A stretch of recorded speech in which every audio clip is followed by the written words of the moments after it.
आता मला आंबोड्याला जायला टाइम लागल का तुम्हाला जवळ जायला टाइम लागल? हा, बरं असं करू, तुम्ही मुक्काम करा ना मी करतो, जमल का? पण तुम्हाला जेवण नाही भेटल आज. हा, जेवण नाही भेटलं चालेल का? खरंच बोलता का? मग तुम्ही नाही जायचं आणि मी नाही जायचं. आता कोणीच नाही बोलत. त्याला गावाची लय आठवण आली, 2 दिवस झाले ना. आ, कसं मग? बरं असं करा, ज्याला मुक्काम करायचा आहे का नाही ते थांबा, ज्याला मुक्काम नाही करायचा नाही का त्या निघून जा, असं तरी करा ना. हा, कोणी म्हणत असतील तुम्ही सुरू करा मग जातो, कोणी म्हणत असतील अर्ध्यातून जाईल, असा काही तुमचा विचार चालू आहे. आता मला काही समजून नाही राहिलं आता, आहे की नाही?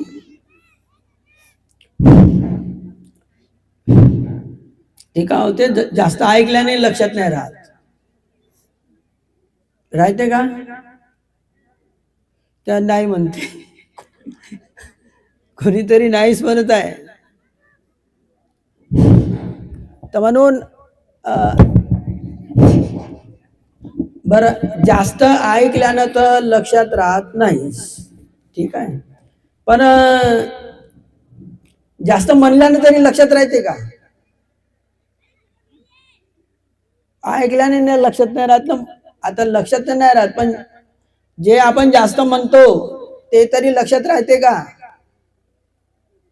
लक्षात आहे तुमच्या? तुम्ही काय म्हणता जास्त, पुन्हा पुन्हा काय म्हणत असता ते लक्षात नाही.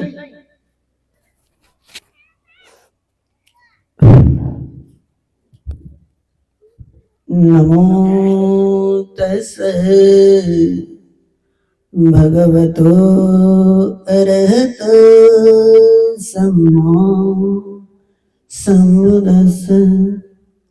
नमो तस्सै भगवतो अरहतो सम्मा सम्बुद्दस्स. नमो तस्सै भगवतो अरहतो सम्मा सम्बुद्दस्स. यानि भूतानि समागतानि ब्रह्माणि मह्यं निवन्तलीके.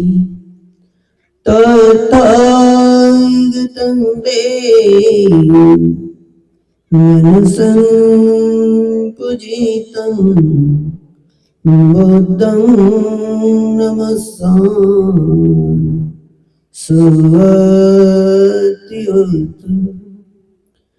यानि भूतानि समागतानि ब्रह्माणि मह्यं निवन्तलीके. तथागतं देव मनसं पूजितं धम्मं नमस्सामि सुव्रतिहोतु. यानि भूतानि समागतानि ब्रह्माणि मह्यं निवन्तलीके. तथागतं देव मनसं पूजितं संघं नमस्सामि सुव्रतिहोतु. बोधिसत्व परमपूजनीय डॉक्टर आंबेडकर, श्रद्धा संपन्न उपासक उपासिका बालबालिका, दरवर्षीप्रमाणे आपण ह्याही वर्षी 2 दिवसीय या धम्मसमारंभामध्ये आपण वेळ देऊन आपण आपल्या एक पुण्याचा एक संचय केलेला आहे. तर आपण जो हा एक धम्म समारंभ होत असते आणि या धम्म समारंभामध्ये जरी या शिवणपायलीमधील उपासक उपासिका संघ असतील तरी ह्यामध्ये या संपूर्ण तालुक्यामधील म्हणा किंवा जिल्ह्यामधील म्हणा दिवसेंदिवस उपासक उपासिका जोडत आहेत, सहभागी होत आहेत. आपण सहभागी होत आहोत. आपण काय करत आहोत? तर आपण काय करत आहोत की ज्या डॉक्टर आंबेडकरांनी आपल्याला धम्म दिला आणि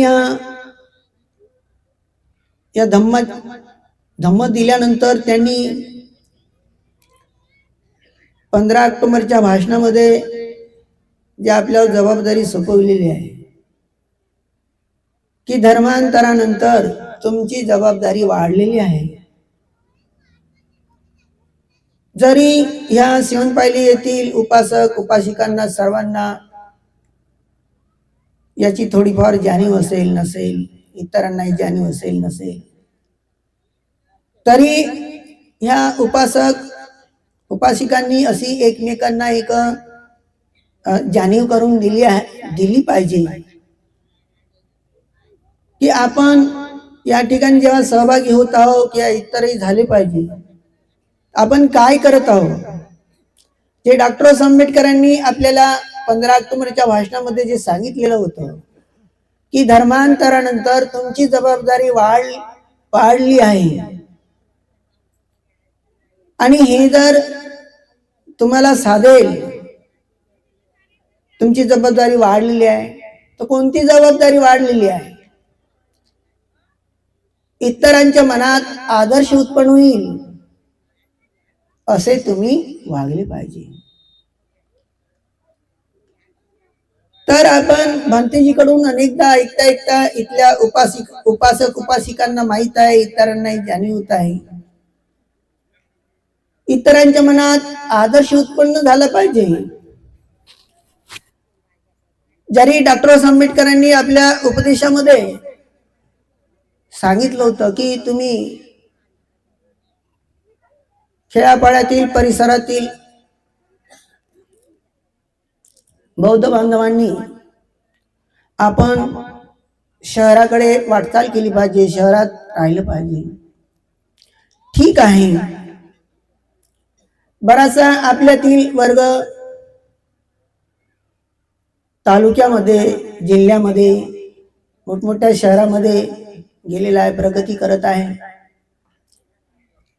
आणि यातील काही भाग आपण आपल्या गावातच आपल्या गावात आहोत.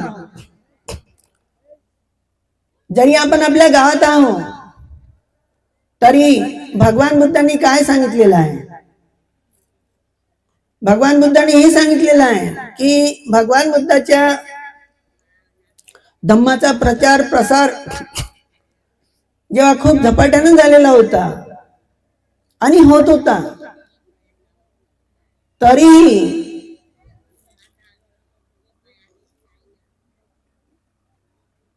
राजा प्रसन्नाची जी पत्नी होती, तिला असं एक स्वप्न पडलं होतं. राजा बिंबिसाराला असं एक स्वप्न पडलं होतं. त्याच्या 16 स्वप्न आहेत आणि आता ते जर मी 16 स्वप्न सांगितलं तर इथल्या उपासिका म्हणतील आम्ही बरोबर नाही, उपासक म्हणतील आम्ही बरोबर नाही, कार्यकर्ते म्हणतील आम्ही बरोबर नाही, आणि आम्ही बरोबर नाही म्हणता म्हणता भंतेजी तुम्ही बरोबर नाही, म्हणजे असं होऊन जाईल. तर आता सर्व जर बरोबर नसलं तर कसं काय होईल? म्हणून त्याच्यातली एक स्वप्न आपल्याला समजून घ्यायचं आहे. जेव्हा हे 16 स्वप्न त्याला पडले आणि 16 स्वप्नाच्या आधारावर तसंच घडत आहे. पण आता जे घडत आहे हे भगवंतांनी 2500 वर्षापूर्वी सांगितलेलं होतं. हे 16 स्वप्न, तर त्याच्यातलं एक स्वप्न आहे. हे 16 स्वप्न जेव्हा राजा प्रसेनजितांनी तो पाहिला आणि तो भयभीत झाला. भयभीत होऊन तो विसरला. काय विसरला? एवढे दिवस त्यांनी भगवान बुद्धाचा धम्म ऐकला आणि तो विसरला.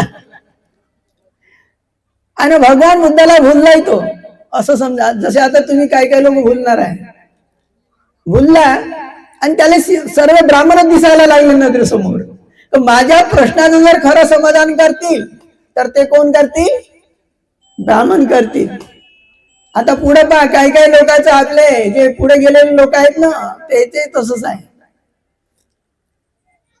हा भयभीत झाला आणि गेला त्या ब्राह्मणाकडे आणि त्यांनी आपले 16 स्वप्न सांगितले. आणि त्या 16 स्वप्न सांगितल्यानंतर त्या ब्राह्मणांनी म्हटलं, राजा, हे 16 स्वप्न जे तुने पाहिलेले आहे ना, याच्यामुळे तुझ्या जीविताची हानी आहे. तुझ्या जीवाला धोका आहे. नाही घाबरल तो. दुसरी हानी तुझ्या राज्याला आहे. तुझं राज्यही काही खरं नाही. आणि तिसरी हानी तुझ्या संपत्तीची आहे. तो एकदम भयभीत झाला. तुम्ही काही करा, मला काही सांगा, मी ते करण्यासाठी तयार आहो, मला याच्यातून वाचवा म्हणते. तेव्हा त्या सर्व ब्राह्मणांनी एकमेकाकडे नजर फिरवली. जमलं आता आपलं, आहे की नाही? आता जमलं एकमेकाला, जमलं आता आपलं. राजा म्हणे, आता ह्या 16 स्वप्नातून जर तुला आम्ही वाचवलं नाही तर आमच्या या ब्राह्मण विद्येचा काय उपयोग? मी तेच तर विचारतो म्हणे, मला वाचवा कसंही करा. राजा म्हणे, तुला यज्ञाची तयारी करावी लागते. 100 गाई आहे की नाही, 100 पक्षी, जे काही तूप येऊ सर्व आण आणि त्याचं यज्ञ तयार कर. जसं यज्ञ तयार करशील तुझ्यावर काही प्रभाव पडणार नाही. तुझ्या जीवाला धोका नाही, तुझ्या राजाला धोका नाही, तुझ्या संपत्तीला धोका नाही. ठीक आहे म्हणते. आणि राजा लागला त्या तयारीला. सर्व मंत्र्याला बोलवून त्या तयारीला लागला. आता लागल्यावर त्याला ताणही नाही लागत होती, भूकही नव्हती लागत. आता राणीने 2-3 दिवस स्वयंपाक केला, तो तशान तसाच होता. राजाची ते वाट पाय, राजा काय भेटतच नव्हता. भेटे तरी खूप मोठ्या गडबडीत आहे. आणि तिच्या जेव्हा भेटला तो रागावायचा, तुला काय करायचं आहे, तू काय तर मला वाचवणारच आहे म्हणून चालताच बोलायचा आणि निघून जायचा. अरे, राणीला मोठा विचार आला, पण तिने तिचं काही सोडलं नाही त्या राजाला. मी म्हणे याच्याकडे दुर्लक्ष करीन तर गेलं वाया, आहे की नाही? जसं तुम्ही तुमच्या घरच्या माणसाकडे दुर्लक्ष करता तर गेले की नाही वाया,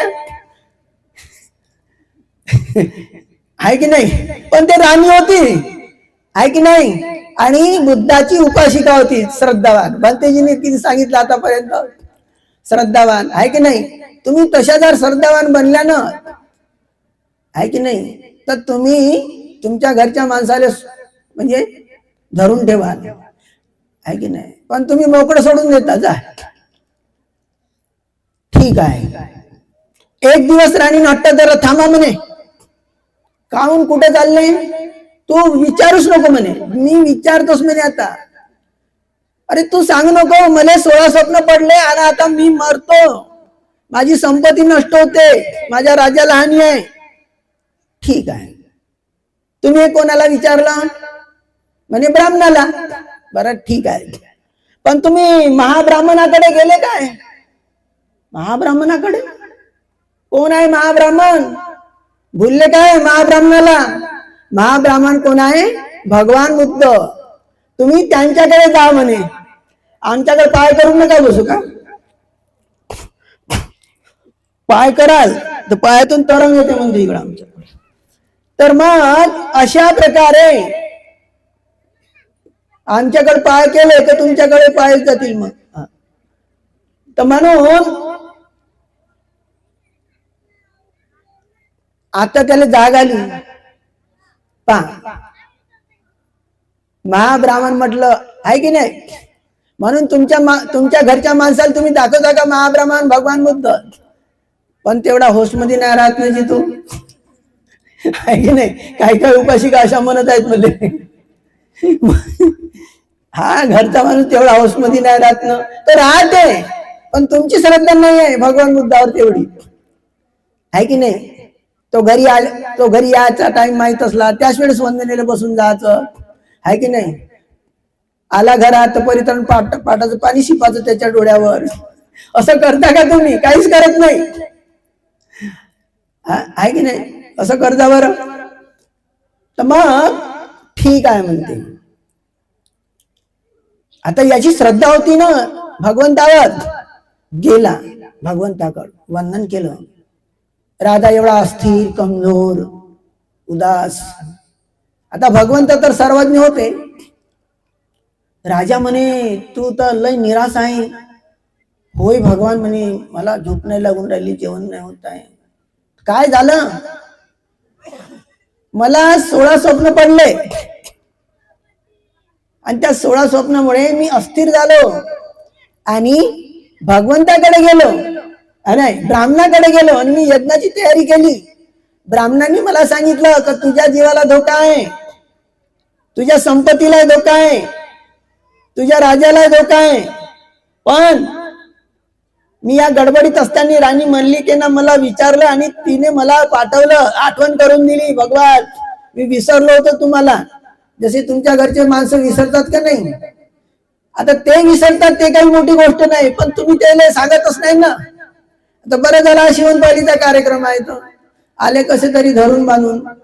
काही वापस गेले असतील ना तर तुम्हाला न्याय येतील टू व्हीलरनं, असंही काय असतं आहे की नाही. माणसानं इथं आणून दिलं, एवढं पुण्य झालं आणि आता पुन्हा ते येणार आहेत 8-9 वाजतले. म्हणजे ते पुण्यकर्म, म्हणजे बाई पुण्यकर्म करत आहे ना, ते गाड्या घेऊन येत आहेत. म्हणून त्या काही काही उपासिका निश्चिंत समोर बसल्या आहेत. भंतीजी म्हणे काहून समोर बसल्या. तर अशा प्रकारे भगवंतानी सांगितलं, हे राजा त्या ब्राह्मणाने तुला जे 16 स्वप्न तुला जे सांगितले, हे तुझे 16 स्वप्न खरे आहे. हे तुझ्या हयातीत होत नाही आणि माझ्या हयातीत नाही. हे भविष्यात असं घडणार आहे. पण ब्राह्मणाने जे सांगितलं ना ते त्यांच्या जीवन जगण्याचा मार्ग आहे.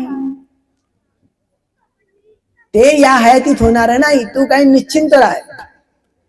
आता त्याची श्रद्धा होती तर तो बरं झालं म्हणे मनातल्या मनात. नाही तर माझ्याकडून आता 100 गायी कापल्या गेल्या असत्या, आहे की नाही. 100 पक्षी येऊ तेऊ किती हत्या झाली. मग त्याला आठवला धम्म जेवढा सांगितला, आहे की नाही. म्हणून अशा उपासिका हुशार नाही झाल्या पाहिजे का घरच्या माणसाले, नाही. मग कोणती कठीण परिस्थिती आली तर, आहे की नाही. माणूस बयाड बनते त्याच्यापेक्षा बाई बयाड म्हणते जी ज्ञानज्योती मैत्री पाठवा, मैत्री पाठवा. तर ज्ञानज्योती 2-4 दिवस झाले मग शिलान म्हणते जी पाठवा मैत्री. मी म्हणतो तिथं सांग युट्यूबवर पाहून. अशा प्रकारे घडत असते. ठीक आहे. तर मग भगवंतात आता मी ते 16 स्वप्न नाही सांगत. 16 स्वप्न सांगता सांगता तुम्ही अर्ध्या उठून जाल. तर त्याच्यातलं महत्वाचं स्वप्न सांगतो का, जे आपल्याशी महत्वाचं इथे जे आपण येत असतो. तर राजा म्हणे त्यांनी एक स्वप्न असं सांगितलं, राजा प्रसेनजितानं, पुढे खूप भविष्यामध्ये असं होईल तर जसं आता हयातीत कसं होतं भगवंताच्या काळामध्ये, जेवढे शहर होते तेवढे खूप धार्मिक होते. राजे महाराजे धम्माला शरण आलेले होते. भगवान बुद्ध होते. इंद्रियाधीन व्हायचं होतं, त्यांनी अष्टशील ग्रहण केलं होतं राण्या महाराजांनी, आहे ना. दुसरं उदाहरण हे होतं की राहुल प्रवचित झाल्यामुळे घरोघरचे राजघराण्यातले मुलं काय झाले होते, श्रामणर बनले होते. मग मुलावर प्रभाव आणि आईवर. आता तुमचे मुलं श्रामणर बनले आहे का? नाही, मग झालं तसंच आहे. तर त्या काळातलं जे वातावरण होतं शहरातलं ते कसं होतं, राहुल जसा प्रवचित झाला तसे हजारोच्या संख्येने हजारो गावामध्ये लहान लहान मुलं 7-7 दिवसाचे, 10 दिवसासाठी, काही दिवसासाठी कसे बनत होते, श्रामणेर बनत होते आणि अष्टशील पालन करत होत्या. उपासक उपासिका पुण्यकर्म करत होत्या. तिकडे जा तुम्ही, थांबा. तर अशा एका प्रकारे त्या ठिकाणी वातावरण होतं. राजा म्हणे आता जसं वातावरण आहे शहरामध्ये असं पुढे राहणार नाही, पुढे उलट होईल. कसं, त्याला असं स्वप्न पडलं होतं. तो स्वप्न पाहताय, खूप मोठं तलाव पाहताय स्वप्नातल्या स्वप्नात. पण त्या तलावातलं मधलं पाणी कसं होतं, एकदम शुद्ध होतं आणि भोवतालचं पाणी कसं होतं, गंध होतं. आता कसं आहे, कोणत्याही तलावाच्या भोवतालचं पाणी कसं आहे, गंध असते नाही का, मळ असते. आणि मधातलं पाणी कसं शुद्ध असते. या स्वप्नाचा अर्थ भगवान बुद्धांनी त्याला सांगितलं की तलाव म्हणजे एक खूप मोठं शहर नाही का, मधलं पाणी म्हणजे एक शहर आहे आणि भोवतालचं पाणी म्हणजे खेडे आहेत. पण आता कसं आहे, शहरातील राजपुत्र घराण्यातील अनेक मुलं श्रामणेर बनलेले आहे, अनेकांनी अष्टशील ग्रहण केलेला आहे, ध्यानाचा अभ्यास करतात, विपश्यनेचा अभ्यास करतात. म्हणून शहरामध्ये काय आहे, धम्म आहे. जेतवनामध्ये, श्रावस्तीमध्ये, राजगृहामध्ये अनेक 84,000 खूप प्रमुख शहर होते नाही का, तर तिथं धम्म होता. पण पुढं असं राहणार नाही, पुढं जे खेडे राहतील त्याच्यामध्ये धम्म राहील म्हणे नाही का. जे खेडे राहतील त्याच्यात धम्म राहील भविष्यामध्ये, आणि जे शहर राहतील ते इंग्रजी होतील. हे जात्यामध्ये लिहिलेलं जशान तसं, म्हणजे खेड्यात धम्म राहील. म्हणून या खेड्यातल्या उपासकांनी उपासिकेंनी जे काही पाऊल उचललेलं आहे या ठिकाणी 2 दिवसीय या धम्म समारंभाचं, आणि इतर त्यांना आपण जे साथ देत आहोत, तर आपण याच्यामध्ये पुन्हा भर दिला पाहिजे दिवसेंदिवस. काही खऱ्या अर्थानं भगवान बुद्धांना जे सांगितलेलं आहे, आपण जे गावामध्ये आहोत किंवा शेजारचे आपण एकत्र येत आहोत, तर दिवसेंदिवस आपण शहराकडे पाहायचं नाही. अरे सारख्या ठिकाणी म्हणजे धम्म समारंभ होऊ शकत नाही दरवर्षी, कोणत्या ठिकाणी होऊ शकत नाही. बुद्धाची सत्यवाणी खेड्यावरच आहे 2,500 वर्षापूर्वी. आणि खेड्यामध्ये किती काही खेड्यातले मुलं मुली जरी असतील सुधारणा होईलच, पण शहरातले याच्यापेक्षा नातील ना. शहरातले घर किती संकुचित विचाराचे आहेत. मेल्यावर पता लागत असते, जिवंतपणी पता लागत असते का. खेड्यातले अशा ठिकाणी घरदार आहेत, ठिकाणं नाही आहेत. तर म्हणून आपण या 2 दिवशी जे काही धम्म समारंभ होत असते, जसे दिवसेंदिवस आपण या ठिकाणी सुरुवातीला आपण दान देऊन मोकळे होत असतो. यावर्षी बऱ्याच संख्येने या ठिकाणी आपण उपस्थित झालेले आहेत. तर दरवर्षी आपण याच्यापेक्षाही संख्येनं उपस्थित झालेले पाहिजे. आणि कधी काही गोष्टी असतात ह्या लोकांना जर नाही सुचल्या तर आपण समजून सांगायचे असतात. त्या उणिवा ते एक भरून काढतील. आणि ज्या डॉक्टर आंबेडकरांनी दुसऱ्या दिवशी आपल्यावर जी जबाबदारी सोपवलेली आहे, की कोणावर जबाबदारी सोपवलेली आहे, शहरातील लोकांवर सोपवलेली आहे असं म्हणू का आपण नाही. कारण की भगवान बुद्धांनी सांगितलेलं आहे 2,500 वर्षापूर्वी की खेड्यातच धर्म राहील. म्हणून ही खेड्यातल्या ह्या शिवणपायलीच गावातीलच लोकांनी नाही, तर आपण आजूबाजूच्या सर्व खेड्यातील उपासक उपासिकांनी, कारण की आपण तेवढे इंग्रजी होणार नाही शहरातल्या लोकांसारखे. तर यामध्ये आपण सहकार्य केलं पाहिजे.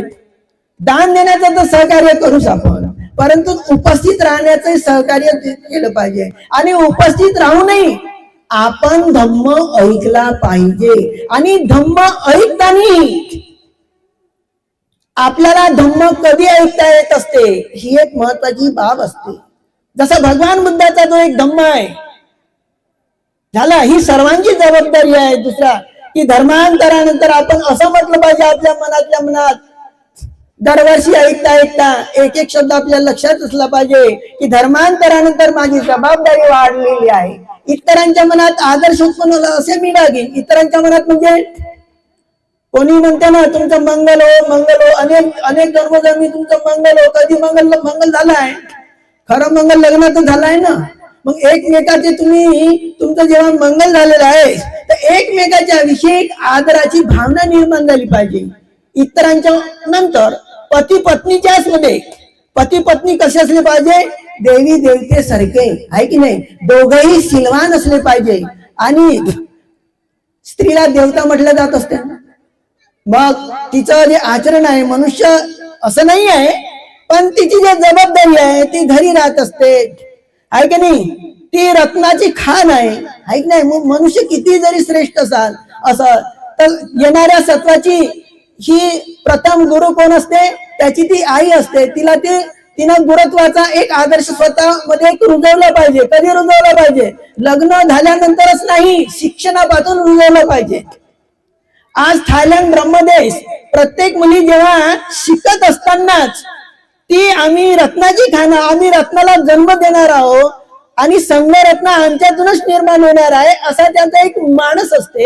आणि तशी ती लायकी करत असतात, शिलाचं पालन करत असतात. पौर्णिमा आहे, अमावस्या आहे, अष्टमी आहे आणि त्यामुळे त्यांची मुलं भिक्षू बनतात आहे की नाही? मग आज आज आज तुम्ही भूतकाळातल्या मुलीच होत्या, तुम्ही काही संकल्प केले नाही आहे की नाही? म्हणून जसे आले तसे जन्मास आले आणि उदारीत काम आहे, आमच्याकडून धर्म ऐकता आहे की नाही? आम्हाला वंदन करता. तुमच्या मुलाला तुम्ही वंदन करण्याचा तुम्हाला वेळ आला पाहिजे ना, तर तुम्ही तो श्रामणेर बनला पाहिजे. असं त्याला घडवलंच नाही ना आहे की नाही? 10 दिवसासाठी तरी घडवता का त्याला? पूर्वी व्यवस्था नव्हती. आज शिलानंद भंतेजीकडे कमीत कमी 200 ते 250 मुलं, आम्ही 207 मुलापर्यंत 207 उपासिकांच्या मुलांना भगवान बुद्ध बनवलेले आहेत आणि 10 दिवस शिकवलेले आहे की नाही? आज तुमच्या समाजातला एखादा तरी मनुष्य याच्या अगोदरही तुम्ही धम्म समारंभ राबवलेला आहे. अनेक नेत्याला तुम्ही निमंत्रण दिलेलं आहे आणि याच्यानंतरही तुम्ही अनेकांना तुम्ही धम्माचं मार्गदर्शन प्रबोधन देणारे तुम्ही बोलवणार आहे. हे सत्य आहे ना? पण कालचं जे धम्माचं मार्गदर्शन केलं ज्या लोकांनी, याच्या अगोदरही असं प्रॉमिस म्हणजे वचन दिलेलं नाही. तर तुमचे किती मुलं राहो ते आमच्याकडे पाठवा, आम्ही सर्व खर्चांनी त्यांना सुशिक्षित बनवू. किती माणूस तयार केला काल ते अनुप कुमार आहे की नाही त्या प्राध्यापक सरांनी, किती महत्वाचं प्रॉमिस देऊन सांगितलं, शांततेने सांगितलं, किती महत्वाची गोष्ट सांगितली. याच्या अगोदर तुम्ही कितीतरी लोक बोलवत आहेत, प्रॉमिस देऊन असं सांगितलेलं आहे का? मग कुठच्या तुमच्या संघटना आहेत? नाही आहे. आम्हाला त्यांच्याकडून धम्म ऐकायचं आहे, पण ज्याची एक विशेषता आमच्या नजरेसमोर येईल ते सुद्धा आपण त्यालाही वगळता कामा नये. ठीक आहे.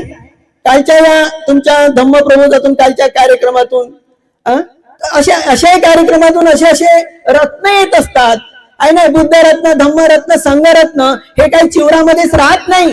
हे चारही घटकामध्ये असतात. भिक्षूमध्ये, भिक्षुणीमध्ये, उपासकामध्ये, उपासिकामध्ये सुद्धा असतात. कारण की जो संघ आहे श्रोतापती, सुकृतागामी, अनागामी, हे उपासक होऊ शकतात, उपासिका होऊ शकतात. मग तुम्ही रत्नाची खाण आहे ना, तुम्ही हे काम विसरता. दिवसेंदिवस होत असते कमी जास्त. आता आम्हालाही थोडस बोलायला लागत असतं उलट सिद्धत आहे की नाही? आणि याच्यासाठी तुम्ही तुमच्यामध्ये सहनशीलता आली पाहिजे, त्याच्यातून धम्मही सांगता येत असते. पण दिवसेंदिवस आपल्या मनातील जे 15 ऑक्टोबरचा जो एक शब्द आहे डॉक्टर आंबेडकरांचा, इतरांच्या मनात आदर्श उत्पन्न झाला पाहिजे. प्रथम लग्न करणाऱ्या पती पत्नी एकमेकांविषयी असा एक आदर्श निर्माण केला पाहिजे. ते जर आदर्शमय पती पत्नी असतील तर ते मुलाच्या मनात आदर्श निर्माण करतील, मुलींच्या आदर्श निर्माण करतील. तर भावी जीवनामध्ये तुम्हाला ते म्हणजे जशी माता पित्याची कशी सेवा केली पाहिजे असं ते करतील. तुम्ही जर वर्तमान काळात तुमच्या मुला मुलीविषयी आदर्श निर्माण करणार नाही, तर मुला मुलीविषयी करणार नाही, तर मग भविष्यात तुमचे जे मुली तुमचं कसं काय पालन पोषण करतील का? सेवा करतील का? नाही करतील. म्हणून हे तुमच्या ही प्रतिज्ञा डॉक्टर आंबेडकरांनी 15 ऑक्टोबरच्या भाषणामध्ये सांगितलं ते किती महत्वाचं आहे. मी तिथेच होतो सेंटरवर, पण तिथून माझं लक्ष इकडे होतं हा, दुसरा एक प्रश्न आहे, दुसरा एक प्रवचन एका व्यक्तीने सांगितलं की इथे जे तुम्ही फोटो लावत असता आहे की नाही, इथे एका फोटोची उणीव आहे आणि महत्वाच्या फोटोची उणीव आहे. ते त्यांनी समजून सांगितलं होतं की संत कबीराची फोटो इथे नाहीत. आहे की नाही, आहे का इथे नाही आहे की नाही. आणि ज्या डॉक्टर आंबेडकरांच्या गुरूंची, ज्या डॉक्टर आंबेडकरांच्या गुरूंनी ज्याला गुरु म्हटलं त्या संत कबीराची म्हणजे संत कबीराची फोटो नाही, मग आपण थोडस होत असते चुकामुक आहे की नाही. पण त्याचं महत्व काय आजच्या युगामध्ये, आजच्या काळामध्ये, धम्मामध्ये हे समजून घेणं अत्यंत गरज आहे. जे संत होतात हे जसं आता जसे भगवान बुद्ध आहेत, हे भगवान बुद्धाचं जे आयुष्य मर्यादा आहे ही किती 5000 वर्षापर्यंत आहे. मग 5000 वर्ष झाल्यानंतर मानवतेला आधार देणारे, प्रबोधन देणारे, धर्म सांगणारे कोण असतात? संतच असतात. फक्त त्यांची भाषा जी असते ही साधारण धर्मविरोधकांना एक पटू शकत नाही. म्हणून डॉक्टर आंबेडकरांनी सर्व अभ्यास केला ना, म्हणूनच कबीर संताला एक गुरु म्हटलेला आहे. तर काय म्हटलेलं आहे? भगवान ज्या संस्कृतीचा एक समाज त्याच्याकडून जो काही शिकत आहोत, भगवान बुद्धांनी 2500 वर्षापर्यंत 2.5 वर्षाच्या अगोदर आनापान सती शिकवली, त्याच्या अगोदरही शिकवणाऱ्यांनी शिकवली. पण बुद्धानंतर खऱ्या प्रकारे हे भगवान बुद्धाची जी विद्या, जी आनापान सती आहे ही कबीर महाराजांनी शिकवलेली आहे. ती कबीर महाराजांनी कशी शिकवलेली हा समाधीचा अभ्यास? जेव्हा कबीर महाराजांकडे असा एक व्यक्ती येत असतो,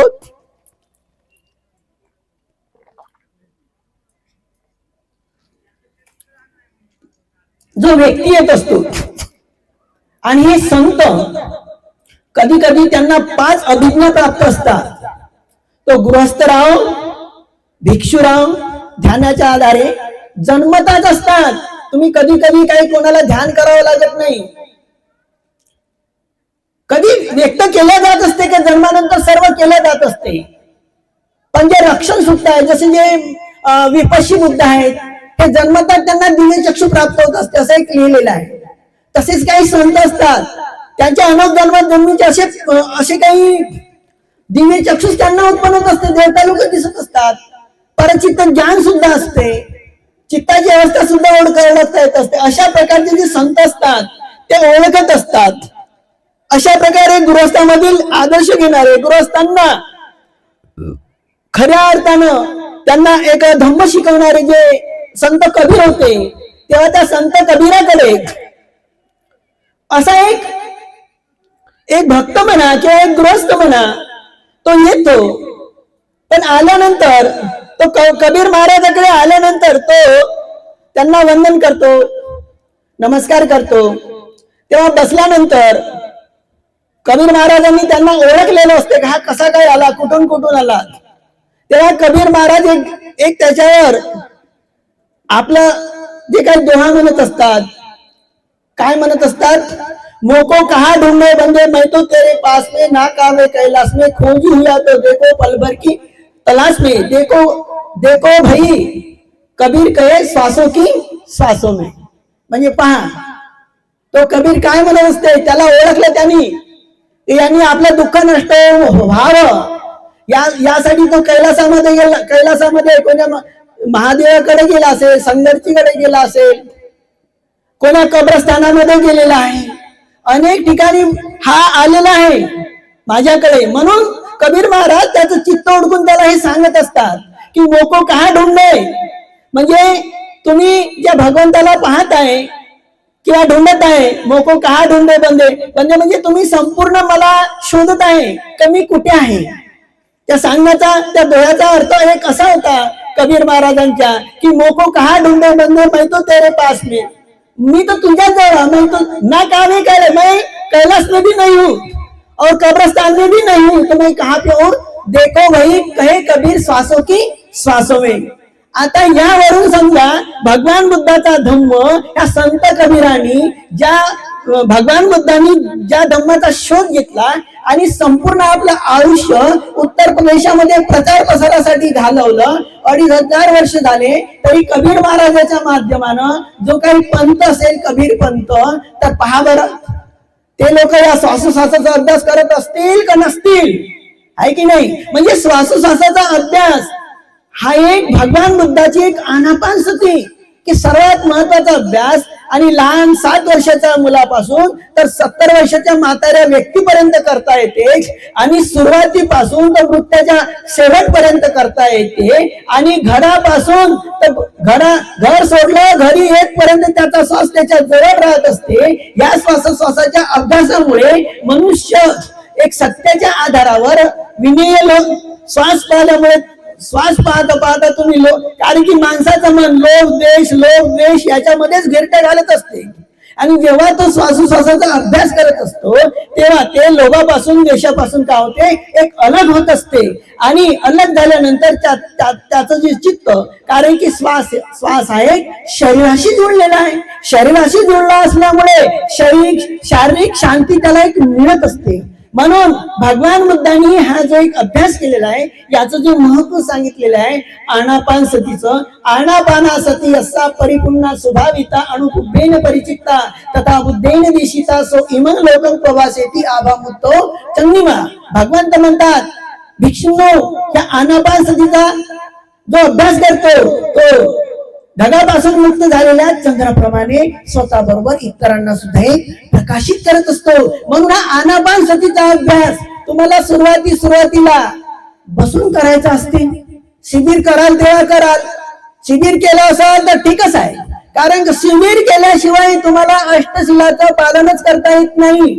आर्य उपवास करताच येत नाही. हे भगवान बुद्ध जैतवनामध्ये शिकवत होते, आहे की नाही? व्यक्तिगत शुद्धी हा धम्माचा पाया आहे. पण ध्यान केल्याशिवाय व्यक्तिगत शुद्धी साधताच येत नाही. बुद्ध आणि धम्मामध्ये लिहिलेला आहे. आता तुम्हाला तो ग्रंथ वाचण्याची आवड नसेल तर त्याला काय करायचंय आम्हाला, आहे की नाही? त्याच्यासाठी उपाय नाही आहे.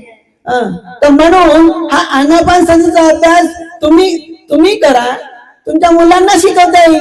याच्यासाठी काही खूप मोठं कठीण नाही आहे. आणि हा अभ्यास काय घंटोसे केला पाहिजे असं नाही. 5-10 मिनिट जरी केला बीज स्वरूपानं तर तुमचं मनच तुम्हाला घंटोसे करण्यासाठी लावणार आहे हा आनापान सतीचा अभ्यास. कारण की धर्माचं बीज आहे यावेळेस. हे जे धम्मशासन आहे की नाही? असं नाही राहत की काही अडचणी आल्या तर धम्म लोप पावेल. दिवसेंदिवस अशा बरोबर खेड्यातून या ठिकाणी इथले जे उपासक आहे उपासिका आहे 1 महिना किती परिश्रम घेत असतात. आपला काम धंदा विसरून त्यांची परिस्थिती सुद्धा नाही आहे तरी एकमेकाच्या यानं ते 1 महिना किती धावपळ करत असतात.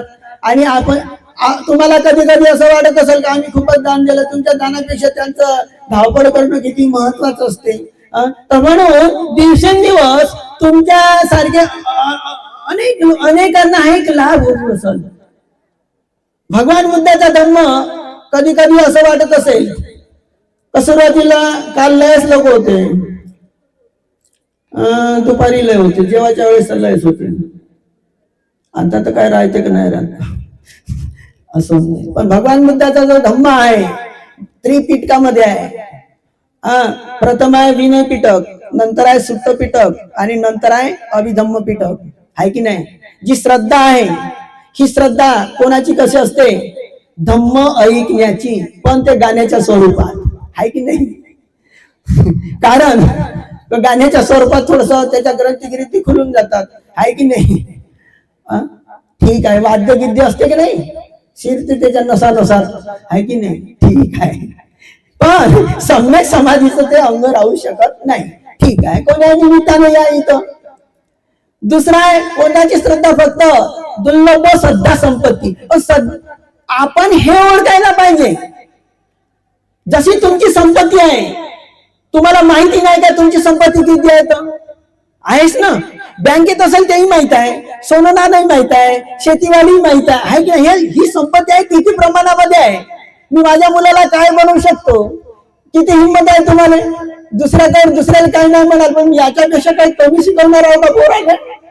आताच तर याच्यापेक्षा कपड्या लत्ता चांगला ठेवतो, किती हिरस राहत तुमच्या घराच्या जवळच, आहे की नाही? तर ही झाली भौतिक संपत्तीच्या प्रमाणाविषयी तुमची श्रद्धा. पण धम्माच्या विषयी आपली किती श्रद्धा आहे? श्रद्धा रूपी संपत्तीचं आपलं प्रमाण किती आहे? ह्या श्रद्धेचं प्रमाण जेव्हा आपण ओळखत नाही तर ना तिला वाढवू शकत आणि ना तिला घटवू शकत. आणण्यासारखं काम झालं. अंगाई जेवण करते, जीवन जगते, मरते. म्हणून पहिलं काम आहे की आपल्या श्रद्धेचं प्रमाण आपल्याला एक समजलं पाहिजे, आणि ते प्रमाण समजलं तेवढंच समजायचं, नाही जास्त समजायची नाही कमी समजायची. दानाविषयी तर श्रद्धा आहे, किती दानाविषयी ऐकलं आहे की नाही? दान दान दान दान आहे की नाही? बळीराजाने दान केलं आणि त्याला पाताळी टाईप असंच म्हणते की नाही? तसं तरी एक मन आहे ना, राजा बळीराजाने दान केलं त्याला पाताळी. दान म्हणता म्हणता कधी कधी असं येते, दान देणारा पुण्य करते आणि घेणारा पाप नाही करत. मला एक म्हणते तसेच शिकवत होते, आणि असे भरपूर उदाहरण आहेत माझ्याकडे. दान देणाराचं पुण्य होते पण घेणाराचं लय पाप होते, असंही मला कधी कधी समजलेलं आहे की नाही? तसं नाही बोलावं म्हणतो, पण मी बोलतो, मला कोणी काही म्हणू शकत नाही. असे बरेचसे उदाहरण आहेत. तर ठीक आहे, भंतेजींनी सांगितलं आहे की दान देताना सुद्धा आपण प्रज्ञेच्या आधारावर दान दिलं पाहिजे, नाही तर दारू पिणाराला दारू देतोच ना आपण, तेही दानच होते. आणि तो दारू पण मस्त खुश राहते, तेही दानच होते. मागतच नाही, काय मागत आहे म्हणते त्या दारू पिणारा, काय म्हणते तो लटबा दान, तेही दानच होते. तसं दान होत असते. तसं दान झालंय, तशाच भिक्षूला दान झालं आहे की नाही? म्हणून सम्राट अशोकाला 60,000 भिक्षूंचे चिवर उतरवायला लागले होते ना. असं नाही आहे, इतिहास नाही आहे आता सर्व चांगले भिक्षू आहे म्हणून, आहे की नाही? तर म्हणून आता तशी पाडी नाही आली पाहिजे. मला तरी असं वाटतं की भिक्षूंची चिवर उतरवायची पाडी येते मग घसरून जाते. बऱ्याच ठिकाणी असं होत असते, आहे की नाही? तर ह्या कायचा परिणाम आहे? दान देणाराचं तर पुण्य होते पण घेणाराचं पाप होते ना, म्हणून असं होत असते. तर म्हणून ही पाळी येऊ नये, तुमच्यावर येऊ नये ना. तुमच्या दानामुळे आम्हाला चिवर उतरवण्याची जर पाळी येत असेल ते तुमचं दान कोणत्या उपयोगाचं होईल, आहे की नाही? असं होऊ नये, त्याची तर मला जास्त आहे. मी तुमच्या समोरच प्रकट करत नाही की ज्याचे जे धर्माचे धुरंधर आहेत, कवाडे सर आहेत, प्राध्यापक आपले हे चंद्रपूरचे नाही का कांबळे योगायोगाने त्या दिवशी मला भेटले होते रामदेवीला. म्हणलं तुम्ही ओटू पडता, त्यांना हेच प्रगट केलेलं होतं, आहे की नाही? आमच्यावर काही अंश आहेच, आहे की नाही? तर म्हणून आपल्या या जीवनामध्ये जसं भगवंताच्या काळामध्ये असं होतच ना, भगवंताच्या काळात होतं. जसं कधी कधी ज्ञानज्योती भंतेजी तसेच करतात, सर्व लोक उठून जातात तरी 4-5 लोकांना धम्म सांगत असतात, आहे की नाही? तर काय सांगत, कधी कधी तसं घडत असते. काय घडत असते? तशी शिलाविषयी माहिती, तशी दानाविषयी माहिती ऐकणं सोपंच आहे की नाही? त्या कधी नाही का? आणि साधं दान नाही, आपण डॉक्टर आंबेडकरांसाठी जीव दान देण्यासाठी तयार का? साधी गोष्ट आहे का? पण डॉक्टर आंबेडकरांनी जे सील सांगितलं ना, त्यानं कितीतरी वाचू शकतो, पण सील पालन करण्याची अगदी तयारी नाही आहे. ज्या डॉक्टर आंबेडकरांनी दान सांगितलं, हे अर्थदानच काय, जीवदान देण्यासाठी तयार राहून त्या डॉक्टर आंबेडकरांनी आम्हाला सील सांगितलं, ते सील पालन करण्याची आमची तयारी नाही. म्हणजे दान देण्याचं जे मार्गदर्शन आहे, हजारोच्या संख्येने लोक ऐकण्यासाठी तयार राहतील, पण सील पालन करणार, ज्या धम्म सांगत असताना जिथून शिलाचं मार्गदर्शन केलं जाते ना, सील पालन करणारे लोक उठू जातील. कारण त्यांच्या श्रद्धेचं प्रमाण आहेच नाही, धम्म ऐकण्याचं सुद्धा नाही. कारण जो धम्म शिलावर भर देऊन जेव्हा ते भंते सांगतील ना, ते लोक नाही राहतील, कारण त्याला गरज नाही वाटल, आहे की नाही? शील काय साधारण आहे ना, हत्या करू नका, काय हत्या केल्याशिवाय त्याला जीवन जगताच येणार नाही. चोरी करू नका, चोरी केल्याशिवाय जीवन जगताच येणार नाही. वाईट करून असे लोक थांबतील काय? इथं नाही थांबत, आहे की नाही? ते आपोआपच निघून जातील. तेवढंच नाही तर हे लोक जे गेले, याची श्रद्धेचं प्रमाण कमी आहे. कसं तरी शिलाचं पालन करणारे लोक पुष्कळ भेटतील, त्याचं प्रमाणही सांगितलेलं आहे भगवंतानी की श्रद्धावान व्यक्तीला दान दिल्यानं 100 पटीनं, शिलवान व्यक्तीला 1000 पटीनं, समाधी हजाराच्या संख्येनं भगवान बुद्धांनी त्याचं प्रमाण वाढवत गेलेलं आहे की नाही? म्हणून मी म्हटलं तर आजच्या प्रसंगी थोडेसे लोक राहिले तरी मला धम्म सांगाच लागल. कारण की मी जो धम्म सांगेन ना, आता तो प्रज्ञेच्या मार्गावरचा धम्म सांगेन शेवट, आहे की नाही? ध्यान सांगितलं ना, कबीर महाराजांनी सुद्धा ध्यान सांगितलेलं होतं. म्हणून सूत्र याच्यासाठी शील. मग समाधीचा अभ्यास करणारे लोक भरपूर भेटतील, शिलवान भरपूर भेटतील, त्याच्या कमी समाधीचा. पण जेव्हा प्रज्ञेचा अभ्यास आम्ही जेव्हा सांगायला जाऊ ना, तर लोक उठून पडतील. कारण प्रज्ञाचा अभ्यास ऐकण्यासाठी सुद्धा त्यांची श्रद्धा संपत्ती कमी राहते, नाही का? भंतेजीने सांगितलं ना, जे झोपते त्याचं कसं होते म्हणून, आहे की नाही? आता सापच होते म्हणते. आणि रामलिंगच्या परित्रण पडात एवढे लोक झोपते, किती सापाचा ढीक पडल तिथं मग. आता आहे की नाही? आता मी सांगितलं का, यायच्याच कार्यक्रमात जास्त सापच असतील, ते साप घेऊन लोक आले असं त्याच्या ढिगाच्या ढिगा पडते, एकमेकावर नाही जागा भेटली तर त्याची साप एकमेकावर टाकतात आपलं शरीर लंबे लंबे राहिल्या असे झोपते की नाही आम्ही हिच्या कार्यक्रमामध्ये. आणि माझ्या कार्यक्रमात झोपलं तर मला बरंच नाही वाटत, मी उठून चालला जातो. मी म्हणतो, तुमची या शिवणपालिकेच्या लोकांची एवढी संपत्ती झालेली आहे, 7 पिढ्यापर्यंत तुम्हाला संपत नाही, म्हणून गावाला थोडे तरी राहतील, पण शिवणपालिका लोक माझ्या परित्रण पडात माझ्या प्रयोजनात बसतच नाही का म्हणतो. आम्ही म्हणतो तुम्हाला जेवण देतो तरी तुमच्यासाठी बनवतो तरी याच्यात राहते, 7 पिढ्यापर्यंत संपत नाही, एवढे श्रीमंत झालेले आहे. आणि आहे दमदार लोक आहे म्हणून तेवढा कार्यक्रम घेत असते, आहे की नाही? म्हणून आपल्या या जीवनामध्ये अशा तुम्हाला असं वाटल तुमची सेवा धर्मसेवा आहे सर्वचे सर्व. हो, भांतेजी आता विचार करा, मी दुपारी जेवण करतो ना कधी कधी या वर्षीच्या कार्यक्रमामध्ये. आता दुपारसाठी काय 3 वाजतापासून स्वयंपाक बनवायची काय गरज होती का? या काही उपासिका परित्रण पडत नव्हत्या शिवणपालीच्या उपासकांनी दूर मोठे मोठे बिल्ले लावले होते, आहे की नाही? याचे बिल्ले काय घ्यायला लागते का? याच कार्यक्रमातले बिल्ले राहते, कपडे याच कार्यक्रमातले राहते, यायले काय फिरायचं. आम्ही धम्मसेवा कोणाला दिसलो नाही, कोणाला नाही दिसलो, तिकडे फिरत राहते लोक. म्हणजे असे आहे शिवणपालीचे लोक. यायला वाटत असं आमच्यावर आम्हाला चढवते ना खाली उतरवते, मी चढवते ना आणि उतरवते नाही, तुमच्या तुम्ही पाहत आहे की नाही? तर अशा एका प्रकारे हा जो अभिधम्म आहे हा कसा आहे, सर्वाच्या नंतर भगवान बुद्धांनी सांगितलं आणि भंतेजीने सांगितलं ना, जो सत्व महान असते त्याच्या मातेचे पुण्य किती असते तेवढ्याच प्रमाणामध्ये असते. जसं बुद्धाची जन्म देणारी माता तिचं पुण्य किती असेल. मग भगवान बुद्धांनी जो अभिधम्म शिकवला हा कोणाला शिकवला? स्वतःच्या आईला शिकवला, नाही का? देवलोकामध्ये जाऊन नाही शिकवलं का? म्हणून इथं 2-4 लोक राहिले. मी तर म्हणतो घरोघर उठावे चालले, जेवढे राहतील तेवढे सांगत राहील. कारण का आता मी मुक्काम करण्याचं ठरवलेलं आहे, तुम्ही नाही ठरवलं तरी, कारण का माझा टाइम सगळं खतम करून टाकला याचे ती बोलते ना, आहे की नाही? तर मी तर मुक्काम करीनच, पण जे मुक्काम करत राहतील ना त्याला तर मी सांगतच राहणार आहोत. जाऊ द्या, तुम्ही शांत चित्ताने निघून ज्याला जायचं आहे त्याने, आहे की नाही? अशा काय उपासिका 7-8 वाजता 9 वाजता जातील, कारण का त्याच्या स्पेशल 2 व्हीलर येणार आहेत, आहे की नाही? त्याला काही फिकर नाही आहे की जशा सामोर बसल्या आहेत ना ते शेवटपर्यंतच राहणार आहेत त्या. तुम्हालाच विचार आठवते तेवढ्या 4 व्हीलर मध्ये मी थांबीन, एकाच गाडी जाऊया कसे तू जाय ना मग मी मागून देतो, अशा तिकडे गोष्टी चालल्या आहेत, आहे की नाही? एकच गाडी आहे लहानशी, तू जाय ना मी येतो ना मागून, मला थोडंसं ऐकत ते म्हणते तू जा ना, नाही तर नाही तुम्ही लोक जाऊन आजच्या दिवसापाशी.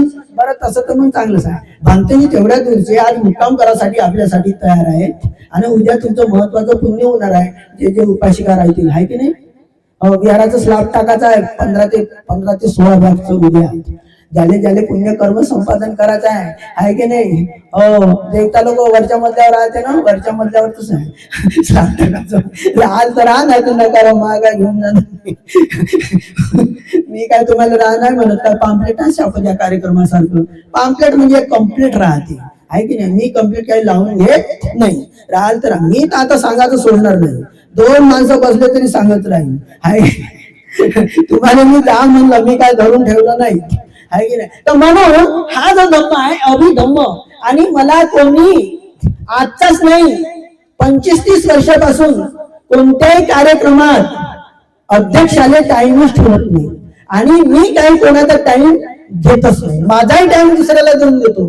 नेहमीच माझा टाइम घेण्याची सवय असते प्रत्येकाला. आजही घेतला नाही, 5 वाजेपर्यंत कार्यक्रम होतात, घेतला का नाही माझा टाइम येणं, मी नाही म्हणत, आहे घेऊन टाका. पण माझा टाइम माझ्या जवळच आहे, तो काही पॅम्पलेट मध्ये लिहिलेला नाही आहे. माझा टाइम कोणाच पॅम्पलेट मध्ये लिहिलेला नाही आहे, आणि लिहिलेलं राहील ना पुन्हा हे घेतील. माझा जर 5 ते 6 टाइम असताना या भंतेजीने पुन्हा चालू ठेवलं असतं, मग भंतेजी तुम्ही 7 वाजेपर्यंत सांगता. हे बरं झालं कार्यकर्त्यांनी पॅम्पलेट मध्ये 4 ते 5 माझा कार्यक्रम ठेवला आहे, यानं 5 पूर्ण ओळखून टाकली, आहे की नाही? अशा प्रकारे मी मजबूत सांगून मी काय जातो आता. तर मी मुक्काम आता स्लापच टाकायचा आहे तर मला कळलं भंतेजी थांबच आहे की नाही.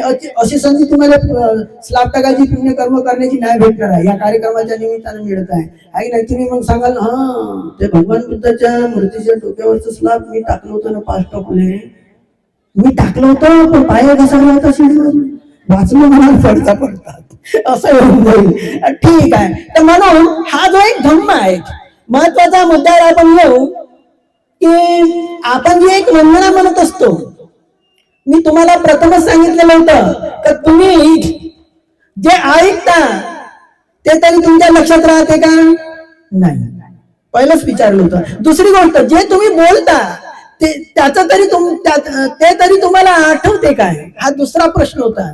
तर तुम्ही काय बोलता, हात वरून का जास्तीत जास्त काय म्हणता दररोजच्या दररोज, सांगा बरं. हात वरून हात वर करून सांगा की आम्ही भंतेजी दररोजच्या दररोज हे बोलतो. बनवलं का नाही तुम्हाला बयात बिना औषधानं. डॉक्टर तुम्हाला काहीतरी औषध देते बेहोश करायची, मी जाणून बुजून तुम्हाला बेहोश केलं. तुम्ही जे बोलता, जे दररोज जास्तीत जास्त बोलता ते तुम्हाला आठवत नाही, मग ऐकलेलं भंतेजी लक्षात कसं राहील. ह्या दररोजच्या दररोज हे म्हणतात मी जात आहोत, म्हणता का तुम्ही दररोज म्हणता मी जात आहो, आणि असं तसं नाही म्हणत. आता तुमच्या लक्षात येईल मी जात आहो, हे भगवंता मी जात आहो. मोमबत्ती लावून म्हणता, पुष्प ठेवून म्हणता, हे भगवंता मी जात आहो. कुठे जात आहो, गच्छन्ति सब्बे मरणं अहंच, म्हणता की नाही. आता हे खोटं बोलत आहे, तुमच्यावर आरोप घेता का मी, तुम्ही म्हणता की नाही भगवंताच्या जवळ.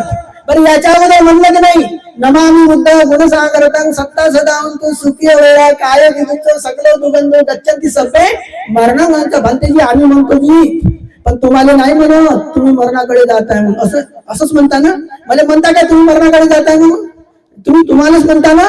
हा मग तुम्ही जा, मी राहीन. जा तुम्ही, मला काय करायचं, मला सोडा मोकळं, नाहीतरी आमची संख्या कमी आहे. ठीक आहे. तर म्हणून अशा एका प्रकारे आपण जे म्हणतो हे का म्हणतो, भगवान बुद्धाचं सागरासारखा धम्म आहे, आणि सागरातून हे रत्न निवडलेलं आहे. कोणतं, बुद्ध रत्न, धम्म रत्न, संघ रत्न. जसं भंतेजींनी सांगितलं, बुद्धानुसती, धम्मानुसती, संघानुसती, हे आपण दान देऊन, शीलाचं पालन करून, धम्मसेवा करून करतच आहोत. हा झाला आपला पुण्याचा संचय. पण हा कशासाठी केला, हा आपण जो कशासाठी करतो, हा याच्यासाठी करत असतो. तर हा कशासाठी करतो, पुण्याचा संचय. पुनीत करोति सो पुण्य, आपलं चित्त पवित्र करतो. आणि काय म्हणतो, ह्यामुळे मला ध्यान करता आलं पाहिजे. तर कोणतं ध्यान, कोणतं ध्यान, मैत्रीचं ध्यान म्हणतो की नाही. नमामि बुद्ध गुणसागर, बुद्धाच्या गुणाचं स्मरण, नमामि बुद्ध गुण सत्ता सदावंतु. पहिलं ध्यान कोणतं आहे, मैत्रीचं. नमामि बुद्ध गुणसागरतं सत्ता सदावंतु सुखीवर, झाले मैत्री ध्यान. काय जिगुच्चो, नमामि बुद्ध गुणसागरतं सत्ता सदावंतु सुखीवर, काय जिगुच्चो सकल दुगंधो. आता मैत्रीचं ध्यान भंतेजीने शिकवलं, तुम्ही करता नाही, कोणावर करत असाल तर घरच्या घरी करता की नाही मैत्री. आणि कमीत कमी ज्या दिवशी पगार येते तेव्हा तुमची एकमेकाची किती मैत्री असते, पगार आल्यावर घरच्या माणसाच्या, आहे की नाही. अशी मैत्री आहे. खरोखर तुमची मैत्री बरोबर नाही आहे. हा हो,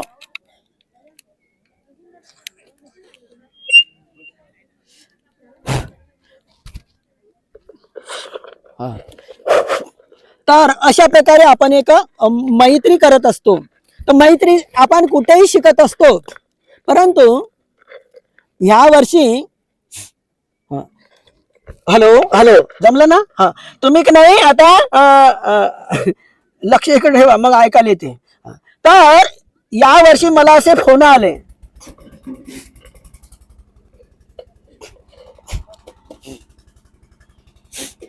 हॅलो हॅलो.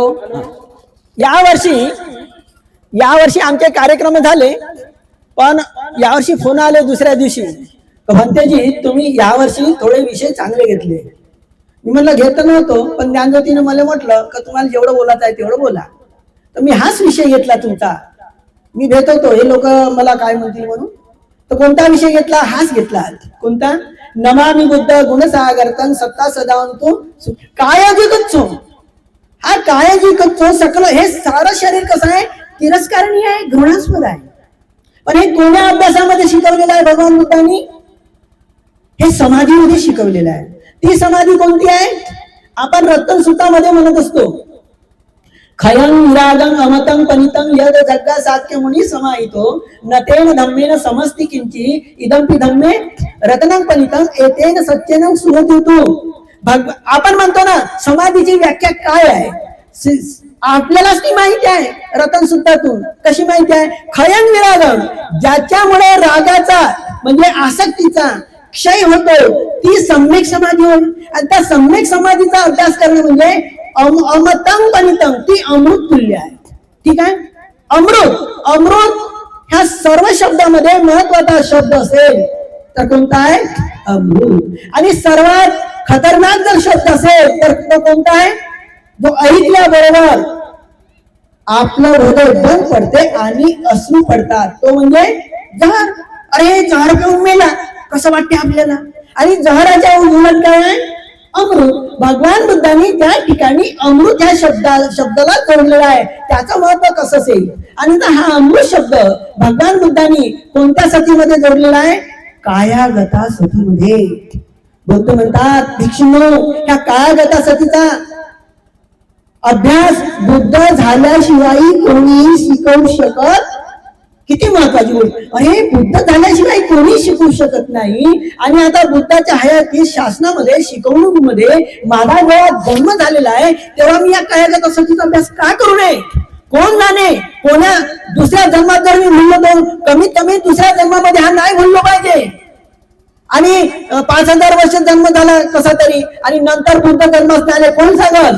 मी या अभ्यासामध्ये माझी एवढी मी मजबूती केली पाहिजे, एवढा मजबूत झालं पाहिजे, हा मी अभ्यास दररोजच करीन. असे उपासक उपासिका इतर देशातले संकल्प करतात आणि दररोज जशी वंदना म्हणतात तसं ते ध्यान करत असतात. या कायागता सतीचं करतात. कायागता सती, भिक्षुंनो, या कायागता सतीचा अभ्यास बुद्ध झाल्याशिवाय कोणीही शिकवू शकत नाही. जो कायागता सतीचा अभ्यास करत असतो तो अमृत रस प्राशन करतो. किती महत्वाचं सांगतात, अमृत रस प्राशन करतो. जो कायागता सतीचा अभ्यास करत नाही तो अमृत रस प्राशन करू शकत नाही. जे कायागता सतीचा अभ्यास करतात ते भटकू शकत नाही. जे भटकलेले आहे ते कायागता सतीचा अभ्यास करू शकत नाही. किती महत्वाची त्याची प्रशंसा केलेली आहे भगवंतांनी, आहे की नाही, कायागता सतीची. म्हणून हा कायागता सतीचा अभ्यास कुठं जोडलेला आहे? आपल्या संस्कृतीमध्ये जोडलेला आहे. बुद्धानुसती धम्मानुसती, बुद्ध धम्म संगवंदना झाल्यानंतर नमामि बुद्ध गुणसागरतं सत्ता सदावंतु सुखीवेरा कायाजिगच्चो सकल होतो. हे सारं शरीर गंदगीनं भरलेलं आहे. हे आपल्याला कोणत्या सतीमध्ये पाहायला मिळत असते? कायागता सतीमध्ये. मग कायागता सती करायची कशी? हा आता सर्वांनी डोळे लावून बसा. तुमच्या जवळ काही साफ येणार नाही. आपल्याला कायागता सतीचा इथं अनुभूतीच्या आधारावर अभ्यास करायचा आहे.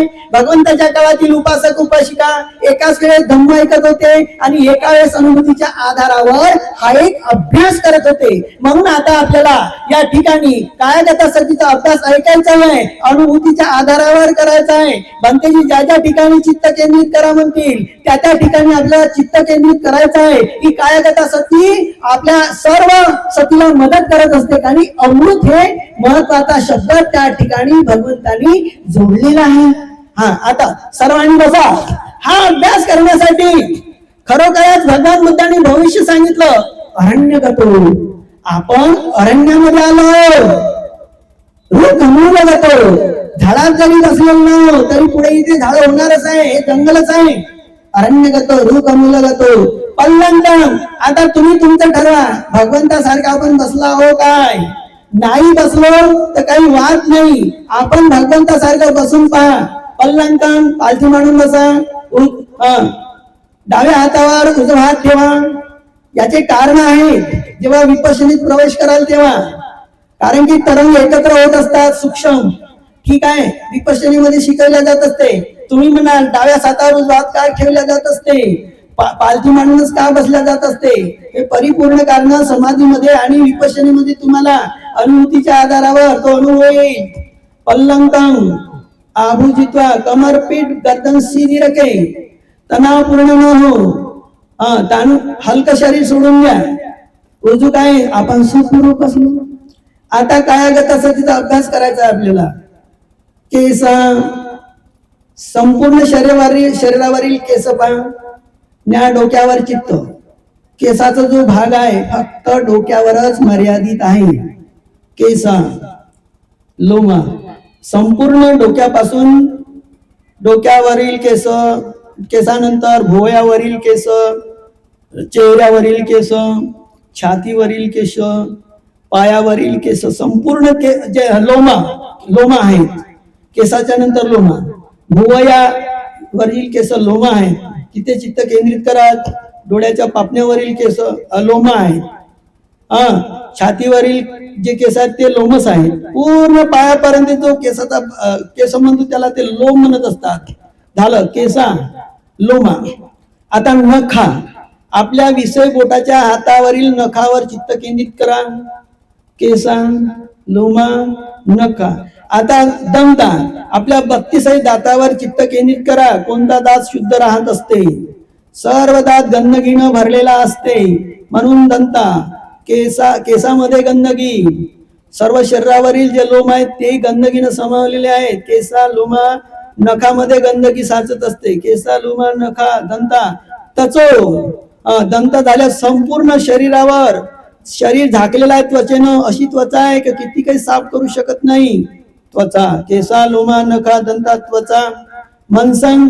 आता त्वचेखाली मांस पा. माथाचा लोथडाचा लोथडा. जिथे तिथे मांस आहे. मांसावर सारवल्यासारखं फक्त त्वचा आहे. केसा, लोमा, नखा, दंता, तचो, मनसंग, मांस, नहारू. मांसाच्या अंदर नसा आहेत.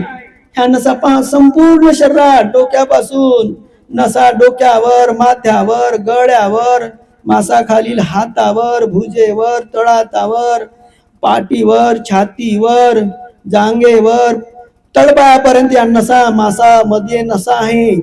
केसा, लोमा, नखा, दंता, तचो, मनसंग, नहारू. नसाच्या खाली हड्डी पहा. हड्डी कडाचा. केसा, डोक्यावरील हड्डी, माथ्याची कपाळावरील हड्डी, गळ्यावरील हड्डी, गालाच्या हड्ड्या, हातावरील हड्ड्या, हाताच्या हड्ड्या, भुजेच्या हड्ड्या, हाताच्या कोण्याची हड्डी, तळहाताची हड्डी, छातीवरील हड्डी, हाडाचा सापळा, पाठीवरील हड्डी, जांघेची हड्डी, पायाची हड्डी, टोंगळ्याची हड्डी, तळपाय. सारा हड्डियों का ढाचा आहे. आता हड्डीच्या ढाच्याखाली या हड्डी काही हड्ड्या मोठ्या आहेत. हड्डी मज्जा. त्याच्या खाली मज्जा आहे. मोठ्या मोठ्या हड्डीमध्ये हड्डी मज्जा. आता आहे वक्कम. या हाडाच्या सापड्याखाली मूत्रपिंड आहे. मूत्रपिंड आहे वक्कम. मग आहे हाडाच्या सापड्याखाली हृदय पहा जे हालचाल करत असते. हृदयं. यकृत आहे. किलोमिकम किडनी आहे. पिल्ला आहे. फुफ्फुस आहे. हे आपल्या मनानं काही चालू शकत नाही. चालू झाले आहेत. बंद पडणं तर आपण चालू करू शकत नाही. मग पप्पासंग. अंतंग. आतड्या पहा. अंतगुणन. आतड्याचा ढेर आहे त्या ठिकाणी. उदरयाम. उदरस्थ वस्तू आहे. करिसंग. मल आहे साठलेला. पूर्ण मळ आहे. पू आहे. शरीरातून कधी पू निघत असते, रक्त निघत असते, पछिना निघत असते. सेंबंग. पुब्बो. सेदो. मेदो. कानात मळ आहे. आसू. डोळ्यात मळ आहे. मळ गंदगीनं साठवलेला आहे. नाकामध्ये शेमूळ आहे. तोंडामध्ये लाळ आहे, थुका आहे आणि मूत्र आहे. असं आपण वारंवार पाहता आपण चित्त एकाग्र करता आपल्यामध्ये निमित्त प्रकट होत असते. हे पाहता परमार्थ सत्याची सुद्धा हे साऱ्या गंदगीच्या भागाच्या पलीकडे प्रज्ञारूपी क्षेत्रात हे सारे अवयव एकमेकाला जोडलेले आहे. कोणाचा कोणावर अधिकार नाही आहे. कधी नश्वर होऊ शकतात. म्हणून म्हणतो आपण कायो जिगुच्छो सकलो. संपूर्ण शरीर सकलो दुगंधो. सर्व गंदगीनं भरलेला आहे. कायो जिगुच्छो सकलो गंदगी गच्छन्ति सभ्ये. मुत्याच्या पलीकडे असं पाहता खऱ्या अर्थानं भगवंताच्या काळातील उपासक उपासिका एका वेळेशी वंदना म्हणत आणि एका वेळेस ध्यान पण करत असत। हा अभ्यास म्हणजे अमृताचा अभ्यास। जेव्हा गुरु एक उदाहरण असते, एक शिष्य असते, एक गुरु असते, ते एका रस्त्याने जात असतात, तिकडून एका हत्तीवर एक मुलगा बसून माहूत हत्ती तो चालवत आहे। तेव्हा तो गुरु विचारतो, आप क्या देख रहे हो? मैं कुछ नहीं देख रहा हूँ, एक हड्डियों के ढांचे पर हड्डियों का ढांचा। म्हणजे हाडाच्या सापड्यावर हाडाचा सापडा, हे आहे सत्य, हे आहे सम्यक दृष्टी। हा जो भ्रम आहे, हे स्त्री आहे, हा पुरुष आहे, हा पुद्गल आहे, हा आत्मा आहे। या भ्रमाच्या पलीकडे गेल्यानंतर समाधी निर्माण होत असते, दृष्टी विशुद्ध होत असते, समाधीचं अंग बनत असते, ध्यानाचे अंग प्रगट होत असतात आणि मनुष्य आपोआप त्याचे जे दुर्गुण आहे निर्गुण आहे दूर होत असतात। म्हणून काय जिगुच सकल दुगंधो आणि गच्छन्ति सभ्ये मरणंच, माणसांचा अहंकार आहे कमी होत असतो। म्हणून हे ध्यान भगवान बुद्धाच्या काळामध्ये उपासक उपासिका भगवंताकडून कर्मष्ठान घेऊन घरी करत असत आणि आनापानसतीचा अभ्यास करत असत, मैत्रीचा अभ्यास करत असत, मरणानुसतीचा अभ्यास करत असत, तर त्यांना सत्याची अनुभूती होती। यूं पाहता काही जन्माच्या पुण्यपारमित असल्यावर शरीर त्याच्या पलीकडे जाऊन उदय वे काय उदय वे पाहता विपश्यना सुरू होत असते। कायगत सतीचा अभ्यास करूनही विपश्यनेला सुरुवात होत असते। म्हणून आहे आपण अभ्यास दररोज सकाळ संध्याकाळ करण्याचा संकल्प केला पाहिजे, तेव्हा या समाधीतून चित्त शुद्ध होईल। चित्त शुद्ध झालं, प्रज्ञेच्या आधारावर आपल्याला सर्वच पुण्य पारमिता वाढवता येतील। आणि हा अभ्यास करण्यासाठी आनापान सतीचा अभ्यास करण्यासाठी पुष्कळ पुण्य पाहिजे। ज्यांचं मन आनापान सतीनं एकाग्र होत नाही, याच्या आधारावर एकाग्र करून आनापान आणि विपश्यना करता येत असते। अशा प्रकारे भगवान बुद्ध आपल्या हयातीमध्ये हजारो उपासक उपासिकांना शिकत होते। इतर देशातही हजारो उपासक उपासिकांना अशा प्रकारचं प्रशिक्षण दिल्या जात असते आणि याही देशात आता सुरुवात झालेली आहे। हजारो लोकांना प्रशिक्षण, आमच्या आंघोळ्याला 2-3 हजार 1,500 आम्ही रात्रभर हा एक अभ्यास शिकत असतो। म्हणून सेंटरची निर्मिती सेंटर करत असते, उपासकाचं आयुष्य वर्ण बल सुख वाढत असते। तर अशा एक प्रकारे आपणही हा एक अभ्यास इथे करत आहोत। घरी जाऊन दररोज हा एक वंदना म्हटलीच पाहिजे, वंदना म्हणता हा अभ्यास केला पाहिजे, पुण्यकर्मही केलं पाहिजे, तेव्हा आपली वाणी आपल्याला मदत कराल।